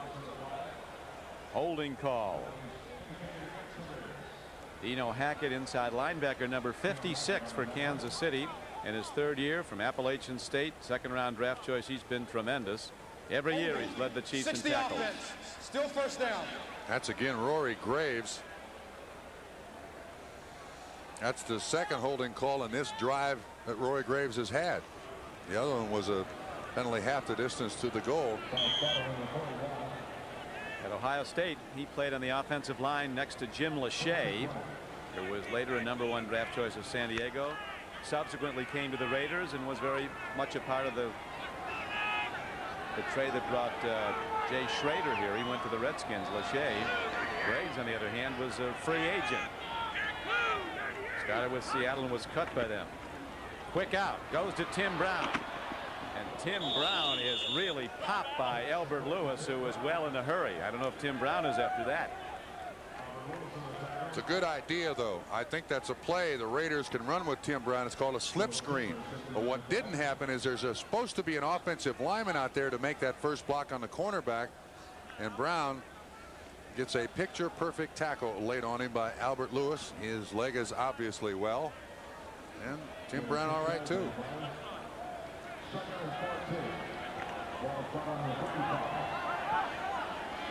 Raiders a big advantage throwing the ball. Now they'll need to put it deep, at least in the next 2 downs, as they have 2nd down and 14 coming up. Erline looks deep. Over the middle he goes and makes a connection, and the ball is completed down to the 28-yard line. It's going to be short of a 1st down, but Tim Brown gets good yardage and a lot of grass. It's one of the best playing fields in football here at the Coliseum. Kevin Ross gave him a forearm shot to the helmet. This is a crossing pattern. The 3rd period will expire as Tim Brown is slow getting up. Watch when he catches this ball. This is one play the Raiders have used a lot today. Now watch Kevin Ross's right arm. Boom. Right across the helmet. You think his ears aren't ringing? Yellow. Did you call me? Brown By the deep pass. doubling up Carlos Carson, who is a sensational player.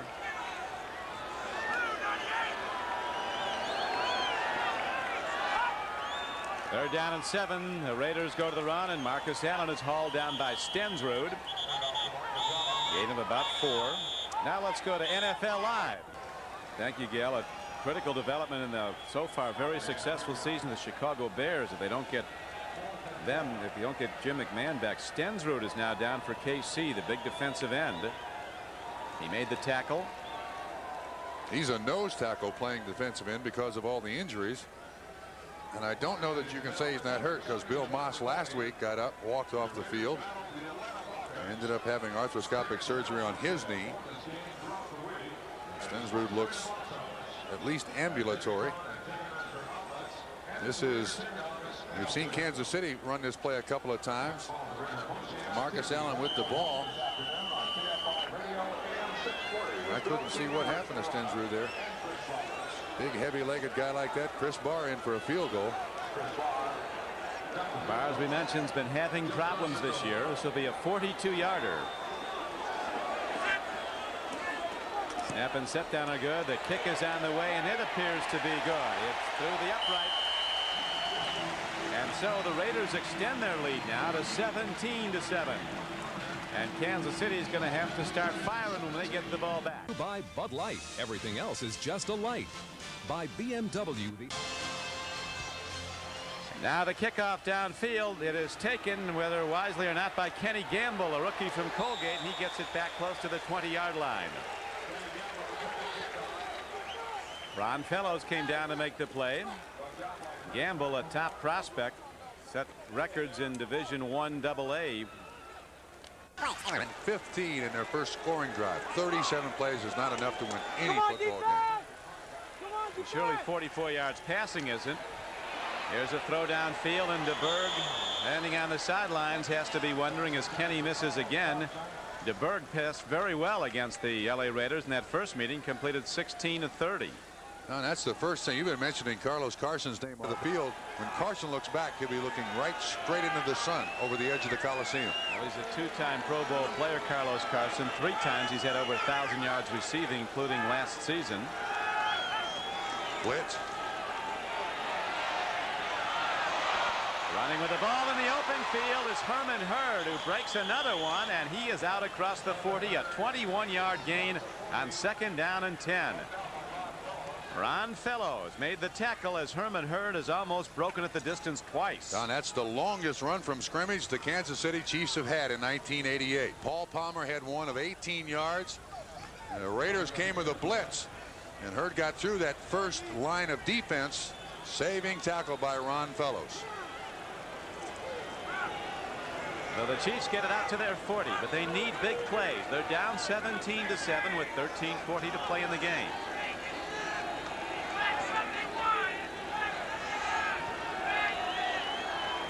Long count on first down. Quick out. Carson gets the ball, and he's quickly knocked out of bounds. A gain of about 3 yards on the play as Eddie Anderson was keying on him all the way. They've doubled Carson all day. Well, he finally makes a catch. So his day is not a complete loss. He's made a lot for the Chiefs. He has 327 career now for Kansas City. This is an audible by Bill Kinney. Just a little hitch or a quick out run by Carlos Carson. Fellows there. Misses the first tackle, and then Carson steps out of bounds, but it's only a 3-yard pickup. Chiefs offense, Trump, as you know, primarily a short pattern passing game. They don't go for the deep ball, but they're going to have to pretty soon. Raiders have been shutting it off with the bump and run man coverage. Here's a pump fake and a throw to the outback. Herman Hurd takes it and loses yards going out of bounds.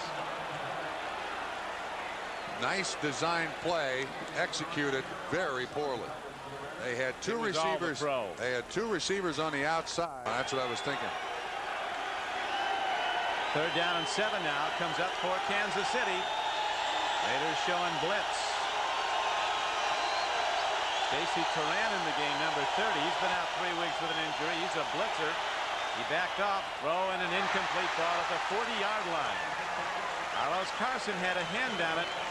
Seemed to be open for a moment. What looked to be a good throw, no connection, no. And so Kansas City does not make it work on 3rd down and must punt the ball to the Raiders. We were led to believe that prior to this game, Frank Gans might go to Steve DeBerg. The offensive line has given Bill Kinney ample time to throw the football. Tana, San Francisco, 3 years. With Elway at Denver for 3 years. With Steve Young and then Testaverde for 4 years at Tampa Bay. Now he finds himself alternating here in Kansas City, or with Kansas City, as Tim Brown runs the punt back to the 24-yard line. 47-yard punt and a 14-yard return.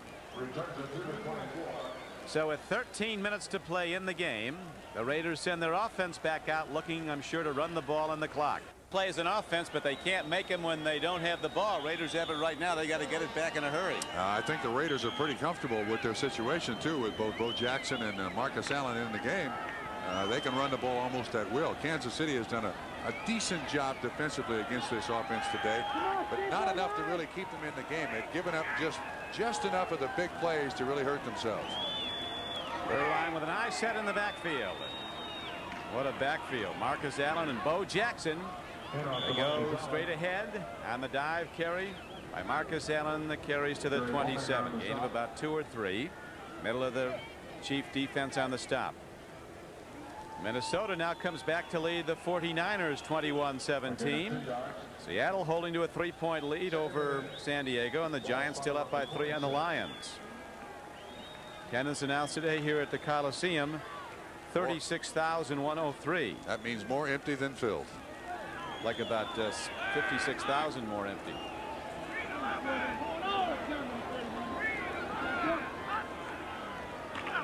Burline on 2nd and 8.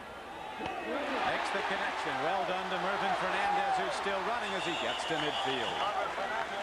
So Fernandez gets another big connection, a 23-yard gain, and Burline, who had started the first 3 games this year for the Raiders and went to the bench when Schrader came in the trade, gets his job back and looks good. Kevin Ross, the man in coverage. Burline looking right into the sun. Fernandez with extraordinary speed. You've got to respect that speed. And I think what happened, Ross gave him just a little too much cushion. Burline's been on the money. When you see those receivers turning around and right out of the break, the ball is there, you know the offense is working. That's happened quite a bit for Burline today.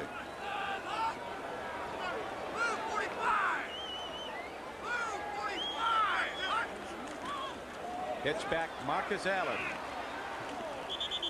And the former Trojan great from Southern California, now in his 7th year, gets a hit for a gain of about 3 yards. This telecast is presented by authority of the National. All rights are reserved. We now have a double disclaimer. We're telling you twice. That's right. You can't just show this anywhere.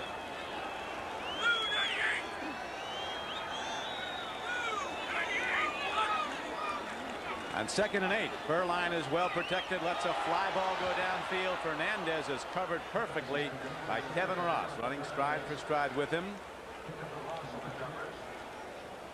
Walking the dog, as the DBs call it, staying stride for stride with the receiver. Berline 15 of 24, 212 yards, by far his best performance of the '88 season. A good completion percentage, over 50%, which is nice because coming into this game, neither quarterback had completed 50% of their passes. Schrader 41 and Berline 47. Third downs also been well converted by the Raiders, which is important when you're trying to run with the little dink and dunk offense that the Raiders now use. Throw and a catch, and what a catch by James Lofton, who goes high in the air inside the 35-yard line. A gain of 17 yards on the play. And right now, Berline and the Raider receivers are taking apart one of the best pass defenses in the league. Well, this one, Berline ought to go to the sideline and really pat James Lofton on the back. That is a wonderful catch. Deron Cherry finally makes the tackle, but he went up to get that one. Berline's having some day now. 16 of 25 for 228 yards. That's more passing yardage than the Chiefs have allowed to their previous 3 opponents combined. 17-7 is the count. Raiders lead. They go to Marcus Allen with 10:28 to play. Berline helped Tim Brown make a lot of money. There was some pro scouts who were a bit down on Brown towards the end of the year and was projected he might not go till the bottom of the first round. Maybe DeBerg's coming in. Brown refused to work out at the scouting combine in Indianapolis. Said, I'm not going to work out with quarterbacks I don't know. And Berline, a good friend of his, flew in from Los Angeles. They videotaped the workout. It was extraordinary. They say that Berline would have gone in the first or second round if he hadn't already been drafted. Brown subsequently went in the first round very high and got a $2.8 million contract for the first 4 years. And Berline, did he get that kind of money? He was already signed as a 4th round draft choice. Will he ever get that kind of money? I'll tell you one thing, the Raiders pay good if you deliver. They don't play that good.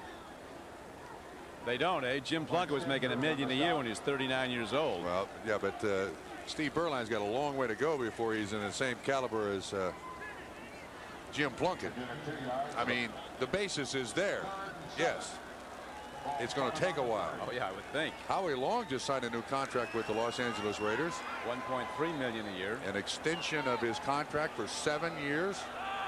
Yeah, I'll take care of you. There's no question about that. But you got to prove that you can do it on a consistent basis, and then you get the big money. Well, the catch.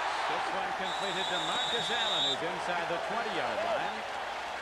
Greg Hill was the man who made the play, but it was downfield 12 yards. First down Raiders as they drive on, holding to a 17-7 lead. And one of the neat things I think about this Mike Shanahan offense that the Raiders now use is coming into this ball game, 13 different receivers had caught passes. Now, part of that, granted, is because of injury, but he likes the quarterback to look around the field as opposed to just going to one receiver down the field. Trying to find other people on other parts of the field puts more pressure on the defense, and that is, I think, going to be a real earmark of this Shanahan offense. Spread out. A little too much on it. Had some heat on that ball as he was looking at a tight end, Andy Parker. I tell you, these Raider tight ends, when Christensen's in there, catch a load of balls, that Christensen does. They don't get a lot of work when he's not around the tight end position. My opinion of Todd Christensen, he's almost a wide receiver. He doesn't really play the position of tight end as it's defined by most teams you find in the NFL. And I think Todd would admit that to you. He's flexed most. He's out. Yes, and he runs deep patterns. He is he's a wide receiver that's aligned very tight. He's not big. He only weighs like 225. He doesn't do a lot of blocking. That's Carl Mock, the offensive line coach of the Kansas City Chiefs. Pitch back to Bo. Taking on tacklers. Jackson on 2nd down and 10 is close to the 15-yard line. He got 4. Oh, what did I just see? Did you just see him get up? I hope we got a replay of that. Wait a minute, it is the 4th quarter. Did you just see him flop up there? I was looking away. What did he do? Well, And watch the end of this play. Watch the way Bo Jackson gets up off the ground. Or I'm dreaming. If we got this replay until the very end of the play, hold it, keep it, wait till he gets down. I'm not sure we're going to see it, but he just righted himself from his back, just jumped right up off the ground to his feet. Why not? Doesn't everyone? No. Into the end zone. Woo. We're looking at Lofton. Well, I tell you, those Chief corners, they're awful close to picking them off a lot of plays. That was a dangerous pass. I mean, this has been a long, sustained, very productive drive. And when you throw the out and up, you got to get it there in a hurry. Detroit and Giants scored at 10 apiece. Are we talking about the Detroit Lions here, the Detroit Tigers? What? Fill me in. That's the Lions. I don't think all is happy camp at the Giant organization since the strike of last year. That Super Bowl good fellowship took off like a big bird. 32-yard field goal attempt coming up by Chris Bauer. Oh, he did not get there. Hit horribly. Jeff Gossett is the holder. Boy, that looked awful. Chris Bauer can do nothing but just laugh. You can do that when you're up by 10 with 7:22 to play. Chiefs get the ball back in a moment. But it looks like it's put down in a divot. It also looks like Chris Bauer hits it right in the belly. And his reaction, some days and some years you wish you had another profession. Right now, forced to start firing the ball. Steve DeBerg comes in and lets it go to Christian Okoye. The Chiefs do change quarterbacks. That was DeBerg in the game, and the penalty marker's down. There's a great start. I think this is going to be against the Raiders for hitting the quarterback. DeBerg was 16 of 30 against the Raiders. And that's a shot to the head by 52 Lyndon King. Personal foul, roughing the passer, 52 defense, first down. They take the completion, add the 15 yards on top of it. No question about that call. You cannot hit a player in the head. Lyndon King coming on the blitz.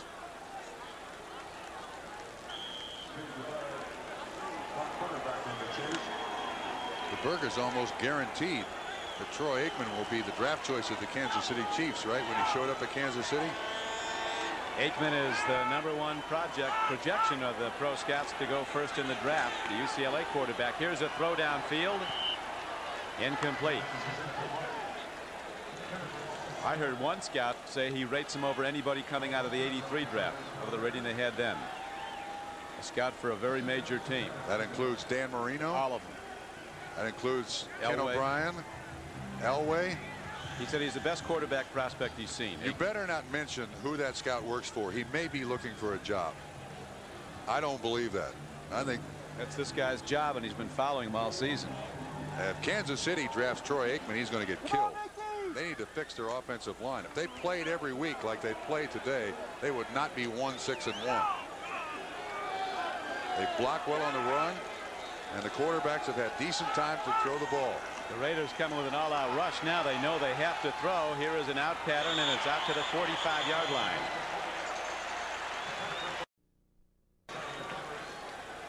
Made the play. The intended receiver was Paul Palmer, as the game clock now is down to 7:05 to go. Raiders 17, the Chiefs 7. Kansas City, if they've had one real problem today, it's that they've still not been able to throw that ball down the field. At one time we had a stat that their longest reception was 17 yards, and I think they only have one reception of 17 yards. All the rest are less than 11 yards long. You've got to get the ball down the field. Throw and a catch out to the 49-yard line. Good for a first down. So DeBerg, who moved the ball very well throwing against the Raiders in the first meeting, does it again.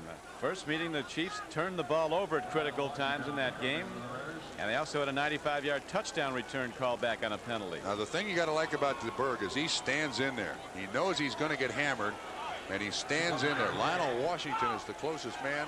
Emil Harry makes the catch, but DeBerg has always been very, very strong standing in that pocket. And off straight ahead run on a first down, carries inside the 50 down to the 48-yard line. Kenny just had problems generating offense on a consistent basis. Chiefs were in the game in the first half because they ran it so well. Jerry Robinson with a necktie there for Paul Palmer. The first carry of the second half for Palmer is Bill Kenny. You see his numbers, just 47 yards and only one completion over 10 yards.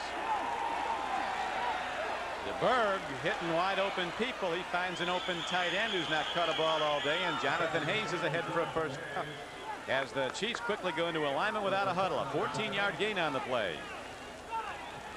I don't think Kansas City's doing anything different now. I think DeBerg is standing in there a little longer and looking downfield a little farther. To the run they go. Not much there. You got to keep the pass rush honest, I guess, Trump. Run at him sometime. Well, you're hoping that the pass rush runs around blockers to get to the quarterback. That creates the seam in the defensive line, and Paul Palmer can pop up through there. We got another injury now for the Raiders. Looks like Matt Millen. It is Matt Millen, 55. Yeah, sometimes you try that. He's not down long. Yeah, some things whipping around there. You can get hit in the calf or a big bruise. Still time for the Chiefs to get back in this. 5:22 to play. They're down 17-7. Here's a throw and a catch at the 26-yard line. On a second down and 6 play, they got about 5. It might be a first down. Let's see where they mark the ball. Stephon Page, if DeBerg could have gotten that ball while he was standing, he's going to pick up another 8 or 10 yards. One of the interesting aspects of the passing game of Kansas City since DeBerg has come in, Trump, he's hitting people who hadn't been getting the ball. Jonathan Hayes got one. Now Stephon Page does. Well, one of the problems some quarterbacks have is they get locked into a receiver, or they get a little bit timid about the rush. And it's not a criticism of some quarterbacks, but you throw it just before that deep receiver comes open. 3rd and inches. Up the middle for a first down goes Jim Saxon, who's played very well today, the first-year player. And he is down inside the 25-yard line where the veteran linebacker Rod Martin made the stop. Kansas City basically in a hurry-up offense now, treating this in the last 4 or 5 minutes of this game like it's the last 2 minutes of the game, running their offense from the line of scrimmage. Carlos Carson is wide to the right. Raiders have a double team on him, backing away off him as DeBerg looks at him, now throws it short as there was coverage on Carson, and he goes again to the tight end, incomplete, Jonathan Hayes. Mike Wise had a hold of his leg, and DeBerg was still looking downfield to throw the football. Grasp and control of that defensive lineman, therefore the pass is allowed. It's incomplete, but it's allowed. And from the shotgun, the Chiefs go 2nd and 10. DeBerg takes a look, quick out. He has an open man, but the ball comes in high, and Stephon Page can't get up to it. Very nearly a big connection, instead an incomplete pass, and that brings up 3rd down. That's a tough catch. DeBerg, a 12-year veteran from San Jose State, came in hitting 54% of his throws. Threw for 10 touchdowns. He gets a free play here. The Raiders jumped. Markers down all over. Here's a pass to the end zone. It's split from the receiver at the goal line. Looked like Carson going up for the ball. No, that's Emil Harry, who almost had it. Now, he had a defensive lineman jump off sides. So you're right, Don. Kansas City had a free play. Do anything with it.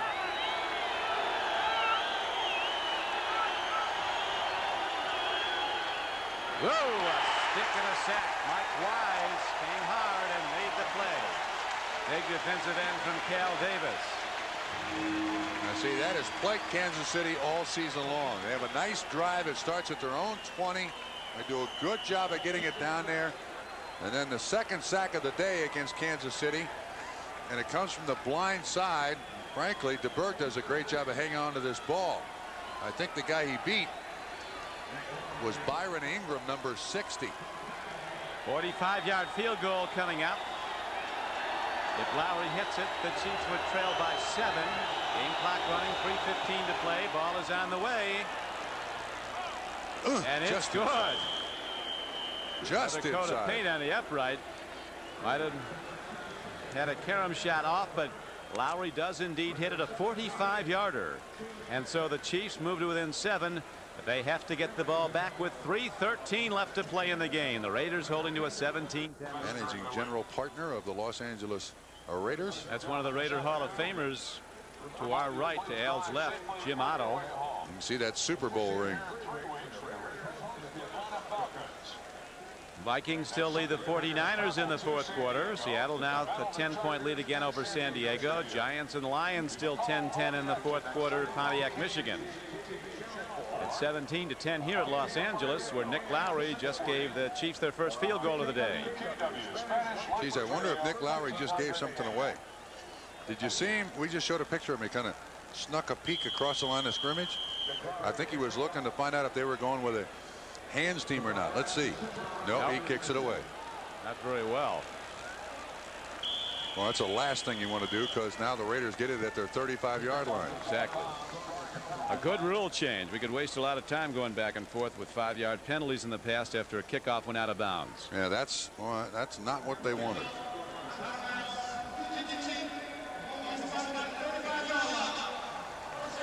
I don't know that he could have done anything worse.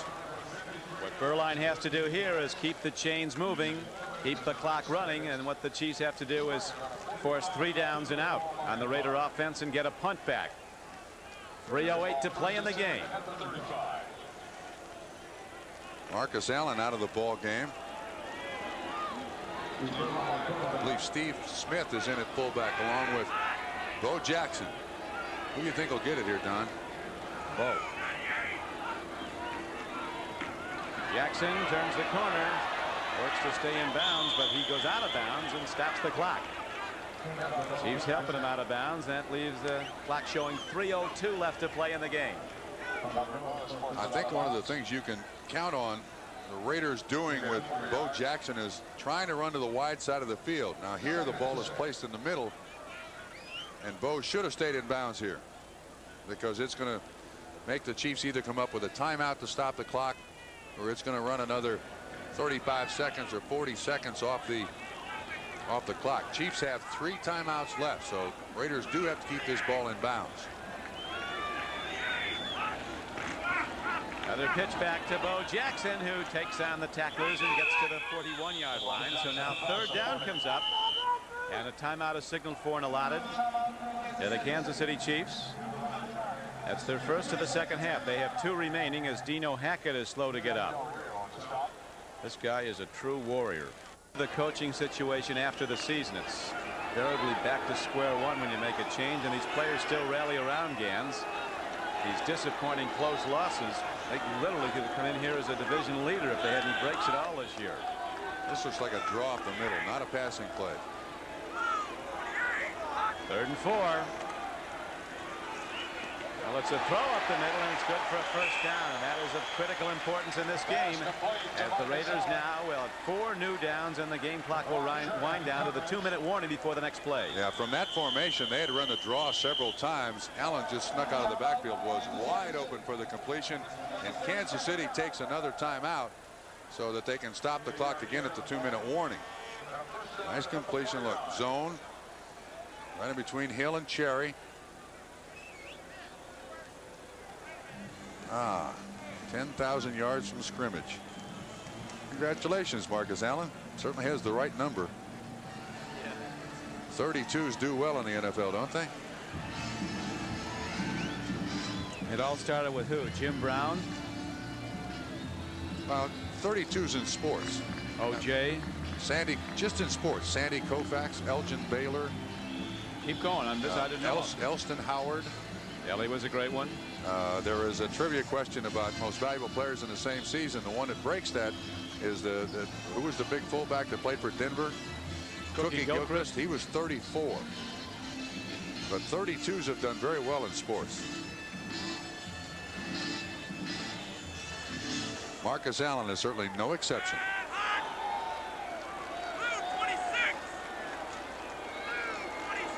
First down and 10 comes up. Raiders go back to the run, and a deep move by Marcus Allen on a first down carry gets to the 48-yard line. Kansas City calls their last time out with 2:07 left. They'll stop the clock again with 2 minutes left. You have to call. Explain that strategy. Well, you have to call timeouts with your defense because that's the only, your offense can't call timeouts if they can stop the clock by throwing the ball out of bounds. So you want to use all your timeouts with the defense as we look forward to Family Ties. To those viewers who have just joined us to watch the Magical World of Disney program, please stay tuned. The Disney program will be seen in its entirety immediately following football, except for Mountain and Pacific time zone stations, where the program will be seen at its regular time. All right, now let's go back to what they did here. They call it timeout because you've got a built-in timeout at the 2-minute warning. So if you have 3 timeouts and you have all 3 of them before the 2-minute warning and you can use them, Kansas City basically gets 4 timeouts. And they don't care how many yards they give up now. Right now, I take that back. They do want to keep them from getting the first down, but they want to use all, they want to stop the clock anytime they possibly can. So if they hold them to no yards here, the 2-minute clock will stop it. They're going to have time left to at least run some offense at the end of this game. Now the 2-minute clock will stop play again, and it brings up 3rd down and about 2 or 3. We'll be back to the Los Angeles Coliseum for the final 2 minutes in a moment. City has 1 timeout left. If they can stop them on this 3rd down and short, they can stop the clock again. And then the Raiders on 4th down and whatever. And Kansas City's played this very well. They basically gotten the clock stopped 5 times inside of 3 minutes. 3rd down and about 2. Chiefs have to get it back. Raiders looking to get 4 new downs, which would just about cook the KC Chiefs, and Marcus Allen breaks it for a 1st down. That's it. That'll put the lid on. Kansas City on the clock still has the 1 1st down left. Timeout left. One now see, timeout. I've confused you. Yeah. Coach Gans wants him to call it. Look at the scoreboard. Cleveland moves to within a game and a half of 1 game of Cincinnati in the AFC Central. The Rams move to a tie with New Orleans in the NFC West. New England upsets Chicago and the Bears lose. Quarterback Jim McMahon perhaps for the season, unfortunately with a knee injury. Showing on the clock and a 17-10 count on the board. Raiders holding to a 7-point lead. The Chiefs have just used their last timeout. Erline bends the knee, and now it's down to 1:30 in running. As we check now, Mr. Trumpy, the report card, your grades. Well, Bill Kinney could not get the ball down the field. See, just 47 yards. It was pretty much the Paul Palmer show in the first half. Dino Hacker with 11 tackles. Kansas City ran the ball very well today. Could not throw the ball down the field. And for the Raiders, Steve Berline's been sensational today. And the Heisman Trophy winners counted for over 200 yards of offense between the 3 of them. Brown and Lofton, 13 catches between them. Berline with the knee down again. Our thanks to our spotters, Ron Lux and Chuck Panama, to NBC statistician Dennis Mnuchin. As right now, it's time for the Most Valuable Player Award, sponsored by Budweiser, and today's MVP is Steve Berline, quarterback for the Los Angeles Raiders. Budweiser will make a contribution to the United Way on behalf of all the MVPs selected in today's games. Our producer today has been Terry Ewert, our director Bob Levy. The executive producer of NBC Sports is Michael Weitzman, the coordinating producer of NFL football Ted Nathanson, our associate director Ray Benassi. San Diego Chargers are the next opponent of the Los Angeles Raiders, while the Kansas City Chiefs will go to Denver. So Mike Shanahan and his Raiders go off the field, led by their young quarterback, with a victory today, their 2nd of the season over Kansas City. A 17-10 victory for the Raiders, as they'll stay 1 game behind Seattle and perhaps Denver. Denver goes tomorrow to Indianapolis. Seattle is beating San Diego right now. Berline with his biggest passing day, and Coach Gans and the Chiefs lead the field now with a 1-7-1 record. For Bob Trumpy, this is Don Crickey. We'll be back to the Los Angeles Coliseum in a moment. There's the final score. Seattle 17-14 over the Chargers. We'll be back to the Kingdom in a moment.